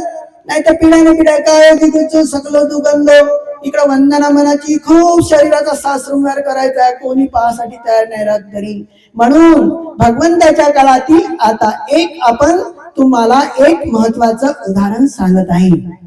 भगवंताच्या काळामध्ये वाराणसी शहरामध्ये अशी एक उपासिका होती, तिचं काही लग्न करण्याचा विचार नव्हता, पण वडिलाच्या आग्रहास्तव तिनं लग्न केलं। आता ती आपल्या घरी गेल्यानंतर आहे की नाही, तिच्या मनात ब्रह्मचर्याचं पालन करायचं होतं, तरी पण तिला भिक्षुणी बनायचं होतं। तिचं पुण्य एवढं होतं तर तिचा पती खूपच पुण्यवान मिळाला, पण लोकांच्या संपर्कासाठी एक खूप मोठा एक उत्साह असायचा वाराणसी शहरामध्ये। तो त्याच्या पत्नीला म्हणतो, तू त्या उत्साहामध्ये ये बरं, दागिने टाकून सुंदर कपडे टाकून मी तिकडून येतो। हा इकडून गेला, हिने साधा डबा तयार केला, साध्या कपड्यामध्ये तिथे गेली। सर्वांच्या स्त्रिया खूप सुंदर कपडे टाकून साज शृंगार करून तिथे आल्या होत्या आणि हा पाहते त्याची पत्नी कशानं तशीच विचार करते, काय सांगावीला। घरी येते, तुझ्यासाठी एवढे भारी साड्या आहेत, कपडे आहेत, तू टाकून का आली नाही। तो तिच्याकडे पाहतो आणि ते त्या दिवाळीकडे पाहते, काय सांगावं, या शरीराला मी किती साज शृंगार केला तरी सार शरीर गंदगीनं भरलंय। तो तिच्याकडे पाहते, ते दिवाळीकडे पाहते आणि ते असं भवितव्य व्यक्त करते, किती सारं शरीर गंदगीनं भरलेलं आहे। असं म्हणता त्याला असं वाटते, अरे हिची काही गृहस्थी राहण्याची इच्छा नाही. तर मग काय होत असते, तो म्हणते तू जा, हे तुला जेवढी संपत्ती लागते तेवढी ने, आता तू भिक्षुनी बन, मी काही तुझ्या जीवनात अडथळा करत नाही, ते भिक्षुनी बनते. तर अशा अशा प्रकारे नंतरचं ते उदाहरण आहे. ती कोणाची आई होत असते, मग ती काय होते, भिक्षुनी बनासाठी जाते, आहे की नाही. आणि जाता जाता श्रद्धा कोणावर असते, भगवान बुद्धावर, पण दिसते कोण, देवदत्त भेटते, आहे की नाही. भिक्षुनी भेटते ना, भिक्षुनी त्या देवदत्ताकडे नेते, त्याची वर घेते. काही दिवसात ती गरोदर असल्यामुळे तिच्या शरीरावर तो वातावरण प्रगट होते. त्यांना असं वाटतं, अरे ही तर गरोदर आहे, आता कसं आपल्या देवदत्तावर येईल, आता तू असे कर्म करून आली. तिला रागावायला लागले, अरे ती भयभीत झाली, रडत आहे, अरे मला माहित नाही, आता तू चिवर काढ, तो चिवर काढ. ते म्हणजे चिवर नका काढू, फक्त मला भगवान बुद्धाला वंदन करू द्या. भगवान बुद्ध म्हणते चिवर काढ, तर मी काढेन. तो देवदत्त म्हणते तिला तिकडे न्या, चिवर काढून लवकर आणा बरं, तिचं चिवर माझ्याकडे घेऊन ये. ज्या भिक्षुनी नेल्या तिला नेतात भगवंताकड, तुम्हाला हात जोडतो, पाया पडतो, मी तुम्हाला काही नाही, फक्त मला भगवान बुद्धाकडे जाऊ द्या. ते कशी तरी जाते भगवंताकड, वंदन करते, भगवंत ओळखतात की अशी अशा, ती खूप रडते, आसरू जाळत असते. भगवंत दुसऱ्या भिक्षुनीला बोलवतात, हिचं पहा बरं, हिनं ज्या दिवशी चिवर घेतला तो दिवस पहा, ही गरोदर कधी राहिली याची तपासणी करा. तपासणी केली, ते चिवर घ्यायच्या अगोदर गरोदर होती. भगवंताला सांगितलं, अरे म्हणते हिचं चिवर उतरवायचं नाही. पहा किती भगवंताची करुणा, चिवर उतरवायचं नाही. हिला माहित नव्हतं की मी गरोदर आहो म्हणून, चिवर घेतलं. मग कसं करायचं, मग निशाकार आता प्रशंसित मीटिंग घेतली. हिचं बाळ जेव्हा जन्म देईल आणि ते राहण्यालायक होईल तेव्हा हिला अलग करायचं आणि त्या बाळाचं आपण पालन पोषण करायचं. किती भगवंताची करुणा, आहे की नाही. तिला तसंच केलं, त्या बाळाला जन्म दिला. आणि तो कोण होता, कुमार काश्यप, आहे की नाही. त्याचं नाव ठेवलं होतं कुमार काश्यप, कारण काश्यप बुद्धाच्या काळात भगवान बुद्धांनी त्याला वाचवलेलं होतं. ते आता हरणाची ही कथा तुम्हाला माहित आहे की नाही. तर आता तुम्ही ते समजून घ्या, आहे की नाही. तर अशा अशा प्रकारे भगवंताची करुणा होती. म्हणून हा काळ्या गता सतीचा अभ्यास तुम्ही घरी केला पाहिजे, विपश्यनाला गेले पाहिजे. पण कोणी अडचणीत असतात नाही जात, आनापान सतीचा अभ्यास करायचा, मैत्री भावनेचा अभ्यास करायचा, मरणानुसतीचा अभ्यास करायचा. तेव्हा शिलाला समाधीशिवाय शिलाचे पालन करता येत नाही. आपण निकट सील किती ऐकलं तरी पालन करता येत नाही. आणि किती म्हटलं, या देशातला लोक परदेशातला भंतीजीराव किती दान द्या म्हटलं, पण समाधीचा अभ्यास केल्याशिवाय तुम्हाला शुद्ध चित्तानं दान देताच येत नाही.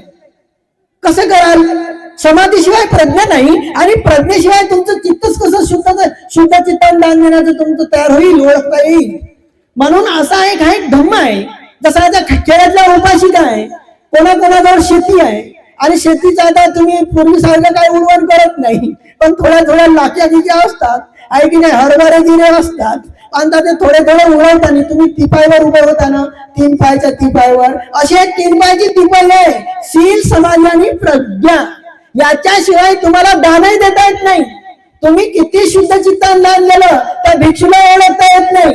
दान भगवंतानं काय सांगितलं, शेवटी सर्वांना दान द्यायचं असं नाही आहे, दान सर्वांनाच द्यायचं. पण तुमच्या दानाचं प्रमाण तुम्हाला कसं ओळखता येईल. भगवंताच्या काळात ओळखलं जात होतं, कारण की भगवान बुद्धाच्या काळात भगवंत भाकीत करत होते की अनंत आहे.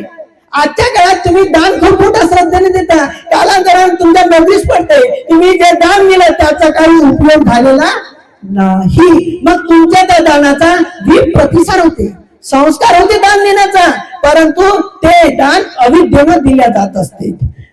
कालांतरानं आपलं दान फलश्रुत होण्यासाठी तुम्ही एक पुष्पही दान दिलं, एक गिलासभर पाणी दिलं. पण एक महत्वाची गोष्ट लक्षात ठेवायची, राहुलाला उपदेश करताना भगवंताने हे सांगितलेलं आहे की हे राहुल, करुणेत तुझा विकास व्हावा, असा होण्याने तुझ्या पिढा नष्ट होती. या काळानुसार आपलं मन असं म्हणते काय, आता गव्हर्नमेंट सर्व प्रकारचे सर्वे करते, पण हा सर्वे करते काय की आमच्या घरचे लोक बिमार नाही म्हणून. आणि सर्वे जर केला तर सर्व घरातल्या घरात लोक बिमार दिसतील, आणि भारत देशात जेवढ्या बिमाऱ्या फैलल्या म्हणून लक्षात येईल. मग कळतीलच कशासाठी सर्व. पण आपण धार्मिक आहोत, आपलं म्हणतं आपल्याला सांगत आहे ना की आपल्याला कोणते ना कोणती पिढा होणार आहे, कोणता ना कोणता दुःख होणार आहे. मग करुणेत तुझा विकास व्हावं असं होण्यानं पिढा नष्ट होतील. मग करुणा तुमची कोणाविषयी निर्माण होईल सांगा बरं. आता तुम्ही आता आम्हाला दान द्या, ठीक आहे, आणि आम्हाला पहिल्या दान दिलं आणि आमचं बांधकाम आहे, आम्हाला नाही दिलं तर आम्हाला कसं वाटेल, फक्त खासाठी चालू का यायच्या घरी. तसा तुम्ही कार्यक्रम घेत नाही, आहे की नाही. एक सांगतो तुम्हाला, आहे की नाही. दान आहे की नाही. एखादं पोतं तांदळाचं दिलं तर ते नाही मिळून होणार, पण पोते भरून पैसे दिले तर हलकेच राहते ना, ते नेण्यासाठी आम्ही काही कमी पडणार नाही. म्हणून तुमच्या जीवनामध्ये हा महत्वाचा मुद्दा हा समजून घ्यायचा आहे. करुणा कोणाविषयी निर्माण, आम्हाला तर दान द्या हे चांगली गोष्ट आहे, पण करुणा ज्याच्या विषयी निर्माण होते त्यालाही दान दिलं पाहिजे. तर कोणाविषयी करुणा निर्माण झाली पाहिजे. खऱ्या पुण्यक्षेत्राविषयी तुमच्या मनात करुणा आहे काय. खरं पुण्यक्षेत्र कोण आहे, भंतेजी आहे. आणि त्याच्यानंतरचं पुण्यक्षेत्र ज्याच्या माध्यमानं आल्या तुम्ही त्या घरात, आहे ना, त्या माणसाची माय आहे ना, तिचाच तर कंटाळा येते तुम्हाला सेवा करासाठी, आहे की नाही. म्हणून 4 पुण्यक्षेत्र आहे. तुमच्या सासू तिच्याविषयी करुणा निर्माण झाली पाहिजे. अरे हिने या पोराला जन्म दिला, हे पोरग शिकलं, हे कमवते, याच्या माध्यमानं मी आलो, हिची मी सेवा केली पाहिजे. ठीक आहे, पुत्रीसारखी करत असेल तर करून द्या, व्यस्त करू द्या. पण पुण्यक्षेत्र आहे असं जर तुमचं तुम्हाला मन म्हणाल तर तुम्ही सासूची सेवा कराल तर तुमचं सर्वात मोठं पुण्य होईल. ते किती काय करो, तुमचं कर्तव्य पाळाल तर तुम्हाला ध्यान शांत चित्तान लागल. सासऱ्याची तर सेवा करालच, कारण तर सासरा म्हणते बाई तू लय चांगली आहे ना, आहे, कारण तर त्याचं पेन्शन भेटते. सासूने तुमचं पेन्शन आहे की नाही. तर म्हणून तुमच्या जीवनामध्ये जो दुःखी आहे, किती श्रीमंत व्यक्ती असेल तुमच्या घराशेजारी, त्याची सून करत नसेल, पोरगी करत नसेल, तरी आपण वेळेनुसार त्याला थोडीशी आंबील दिली, थोडस पाणी दिलं. हे नाही म्हणायचं तर तू पाठी आहे म्हणून तुझी सून नाही करत, तुझी संपत्ती नाही. अरे ते म्हणायचंच नाही. आपण समजायचं माझं पुण्यक्षेत्र आहे, यावेळेस त्याची भूक समाधान करायची, आहे की नाही. एखादा थंडीत असल, आहे की नाही, किती सांभाळून चालता, मोठ्या मोठ्या शाली घेता आणि थंडीच्या दिवसात पडली नाही पाहिजे म्हणता, आहे की नाही. एखादा कुडकुडं थंडीत जात असल, आहे की नाही, तर त्याच्या अंगावर तुम्ही 2-3 वर्षाची उतरली शाल तरी नाही भेटत. आणि भंतेजी म्हणते दान द्या. काय भंतेजी सांगते तर कोणत्या उपाशी काम होतं, आहे की नाही. अशा सांभाळून ठेवता, या वर्षी, दुसऱ्या वर्षी, तिसऱ्या वर्षी, चौथ्या वर्षी. पण एखाद्या अपंग आले, थोडीशी शाला गाव नाही टाकत, थोडासा बिस्किटचा पुडा नाही देत, घरून निघतानी आणि भगवंताच्या मूर्तीला वंदन करून येतात. माझं काम चांगलं हो दे भगवंता, पण रस्त्यात भेटून भिकारी त्याला बिस्किटचा पुडा नाही देईल. नाही, अशा उदाहरण करण्याच्या उपाशी काय तुम्ही. भंतेजी दान देऊ सांगले, हे भंतेजी नाही थकले. भंतेजी दान देऊ, दान सांगू थकले आणि आज त्याला कोणतंच नाही आलं. पहा, गळा पडला ज्ञानज्योतीचा, आहे की नाही, सांगू गळा पडला. म्हणून तुमच्या या जीवनामध्ये तुम्ही हे केलं पाहिजे. ठीक आहे, आता आपण काय नमामि बुद्धाय पुरस्कार, आता मैत्री भावना करू. पण मैत्री भावना करायच्या अगोदर मैत्री भावना किती प्रकारे केल्या जाते, चिंतनाच्या आधारे. तुम्ही जे शिकले मगाशी हे चिंतनाच्या आधारे शिकले. चिंतन आणि सत्य अलग असते, त्याच्यातही चिंतन हे चिंतनाच्या आधारे. मी सुखी हो, माझी माय सुखी हो, सासू असेल तर ते दुःखी हो. आता वरच्या मनाने मला सुखी हो, अंतर मनातून म्हणाल का सुखी हो म्हणून, आहे की नाही. सासरा असेल तर सुखी हो, त्याचं पेन्शन भेटते.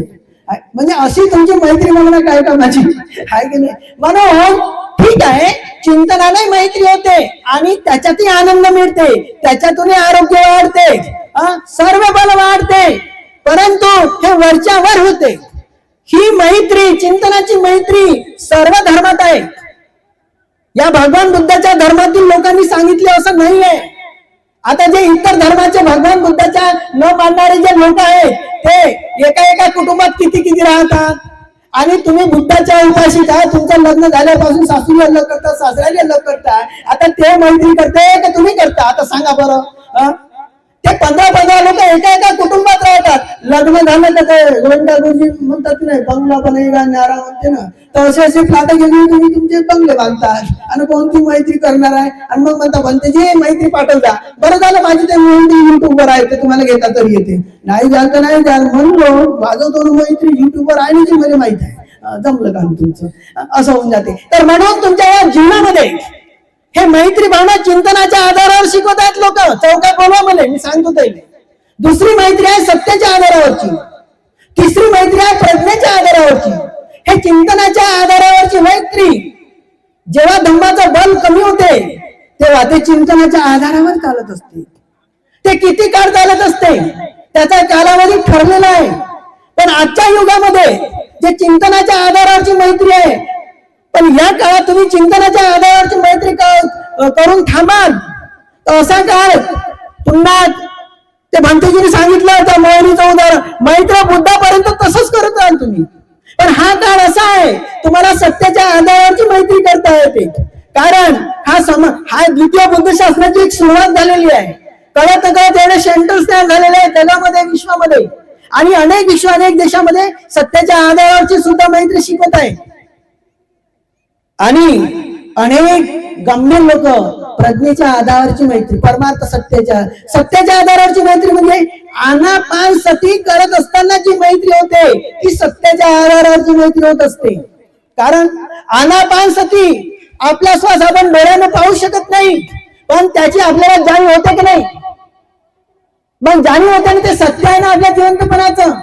म्हणून ते आनापानसाचा अभ्यास करताना जी मैत्री होते हे हजारो पटीने या चिंतनाच्या मैत्रीच्या आधारापेक्षा फलश्रुत असते. कोणत्याही धर्मसंस्था बघायला ना मी सांगतो, तो म्हणत असं हेच मैत्री श्रेष्ठ आहे. नाही, हे भगवान बुद्ध कधी शिकवत होते? तुम्ही विचार करा, एखाद्या माणसाला लढाईवर पाठवायचं आहे त्याची प्रॅक्टिस झाल्याशिवाय पाठवता येईल का? बिमार माणसाला पाठवता येईल का? आपलं मन शुद्ध केल्याशिवाय, एकाग्र मन तसंच अस्थिर माणसाला मैत्री करता येईल का? एकाग्रतेच्या चित्ताशिवाय मैत्री करता येत नाही, सत्याच्या आधारावर मैत्री करता येत नाही, परमार्थ म्हणून प्रज्ञेच्या आधारावर, परमार्थ सत्याच्या आधारावर.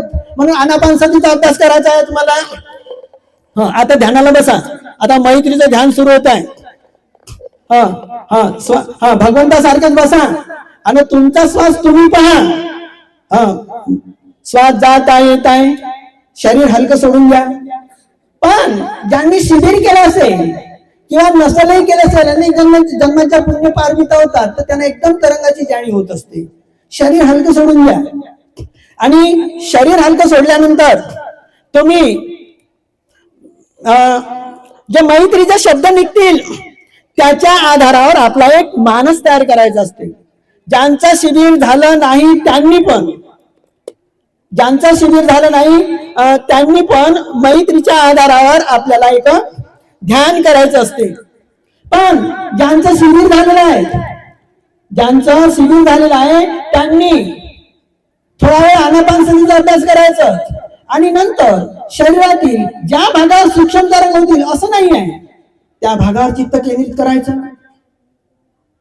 आणि पुण्यात भागावर झाले नाही तर डाव्या हाताचा तळवा आहे, उजव्या हाताचा तळवा आहे, इथं हातावर हात आहे, इथे एकदम तरंगाची उत्पत्ती होत असते सूक्ष्म.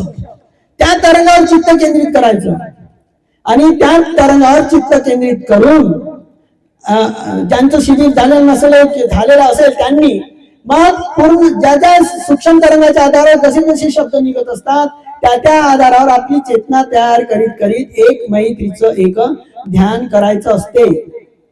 तर अशा या उत्तम परिसरामध्ये, या परिसरातील ज्या काही दृश्य अदृश्य देत आहेत या मैत्रीमध्ये एक सहभागी होऊन आणि धम्मशासनाचं रक्षण करू म्हणून सर्वांनी आपलं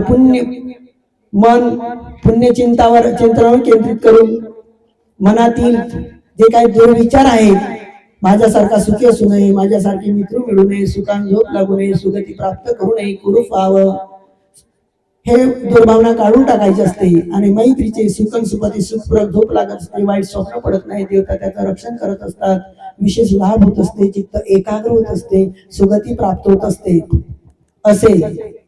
असं चिंतन करीत चिंतनाच्या आधारावर मैत्री, प्रथम प्रसन्न मन आणि नंतर आनापानसतीचा अभ्यास करीत करीत परिमुखांसाठी उपटपित्वा.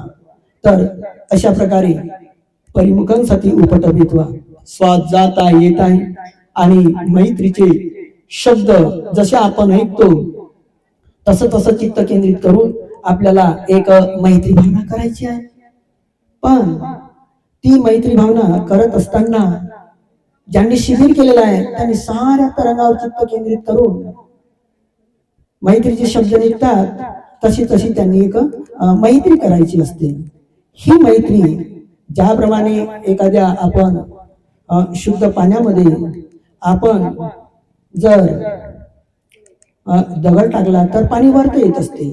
अशाच प्रकारची आपली मैत्री या वृक्ष देवता भूमटक देवता नंतर अशा ब्रह्मलोकापर्यंत जात असते आणि तिथे मैत्री आपल्याला तुरंत मिळत असते. समान धातू स्कंद म्हणून ही मैत्री ज्याप्रमाणे आकाशातील पहिल्या दिवसाचा चंद्र तारांगणाच्या 16व्या पटीने जास्त प्रकाश देत असतो म्हणून भगवंतानी नमामि बुद्ध गुणसागरतम सत्ता सदावंतो सुख्य वैराट काय जीवचो सकलो दुगंधो गच्छन्ति सभे मन काय अशा प्रकारे ही मैत्री भावना आपल्याला सुरुवात करायची आहे. तर सर्वांनी या मैत्री भावनेला आपण सुरुवात करूया. या मैत्री भावनेमध्ये सर्व दृश्य सहभागी होत आणि धम्मशासनाला एक गतिमान करू. नमो तस् भगवतो अरहतो सम्मा संबुद्धस्से. नमो तस् भगवतो अरहतो सम्मा संबुद्धस्से. नमो तस् भगवतो अरहतो सम्मा संबुद्धस्से. यानि भूतानि समागतानि भूमानि माया निव अंतलिखे तथागतं देव मनसं पूजितं बुद्धं नमस्सामि सुवर्त्योतु. यानि भूतानि समागतानि भूमानि माया निव अंतरिखे तथागतं देव मनसं पूजितं धम्मं नमस्सामि सुवर्त्योतु. यानि भूतानि समागतानि भूमानि माया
प्राणी सके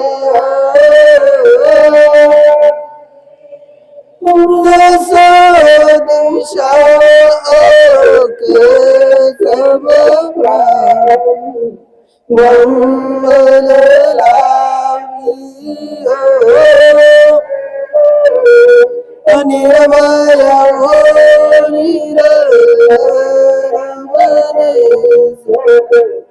सभी निराम अंतरम की गाठे छोटे मानस निर्मल हो विरसे जोगे जगत विरसे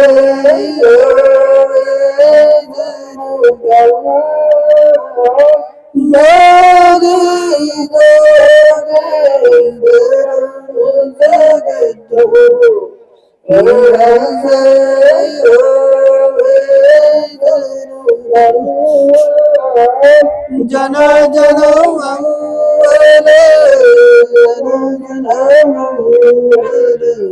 जन जन सखिया सब काम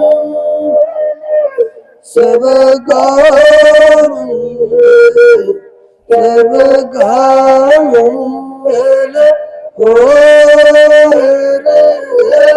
तेरा मंगल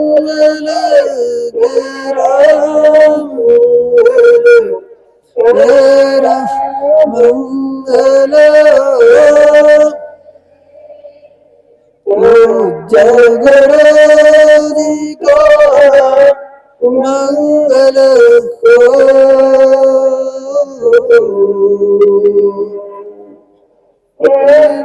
माता जी को मंगल हो इस जन्म के माता पिता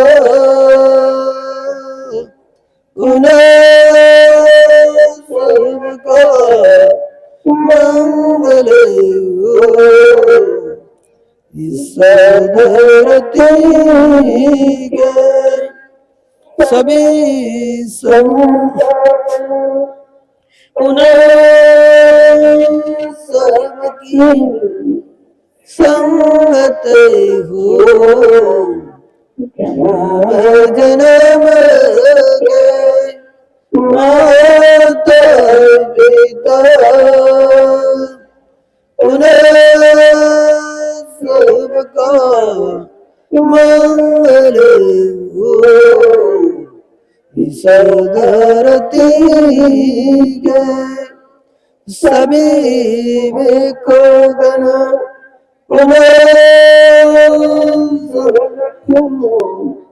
संगत हो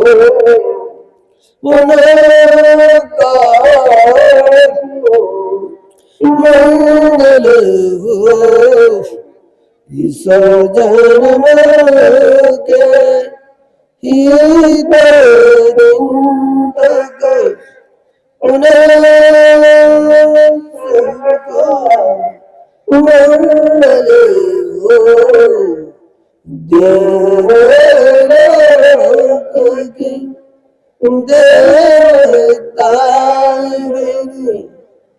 उन्हें सबका मंगल हो जन्म जन्म के हित तक उन्हें सबका मंगल हो शुद्ध धर्म के दान दायक उन्हें सबका मंगल हो शुद्ध धर्म के धर्म सबका उनकारी मंगल हो उनकारी कल्याण हो शासन सचलोकंच बोधे भवतु सर्वदा शासनं बीजलोकंच देवारकंच सर्वदा शांतिवंत सुखी सर्वे परिवारेयतु अनेका सुमनांत शास्त्रवेदादिव चक्रवालेश यक्का देवा यन्नमी गतं पुण्यं सर्वसंवाद साधकं सर्वधं मोदिता समर्था साधकं तमादरतंदो आरकासुससतं पुण्यवानमिदं सन्नं समन्नदामकारिकम् अनुमोदन्तं सर्वे मेदिने आदो सखिये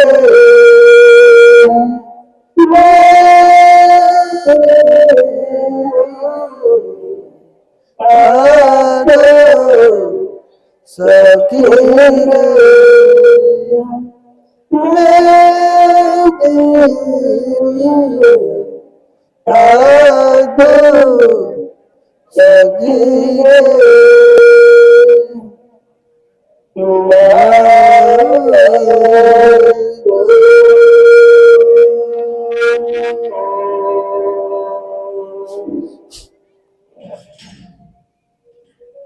यानी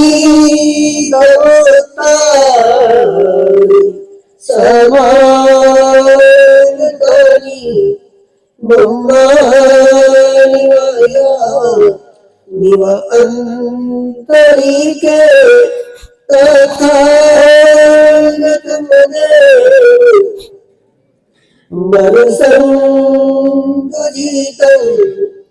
बुद्धं नमस्कार सत्यो यानी नमतानि समागतानि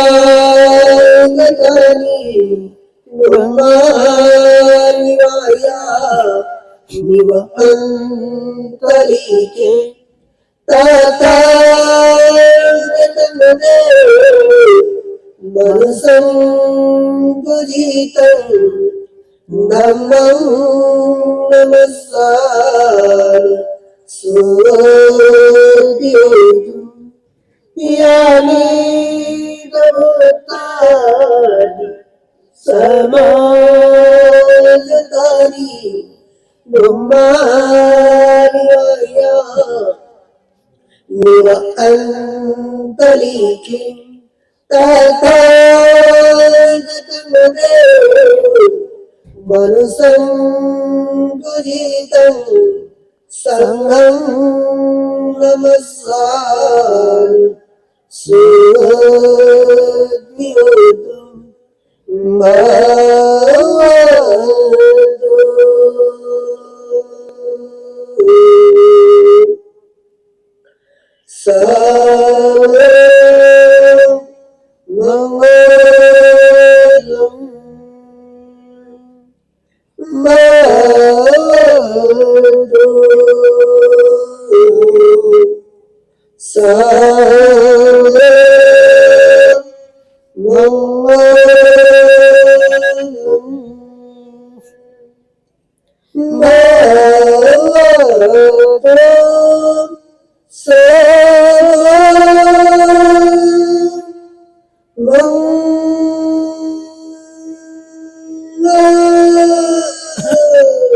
सा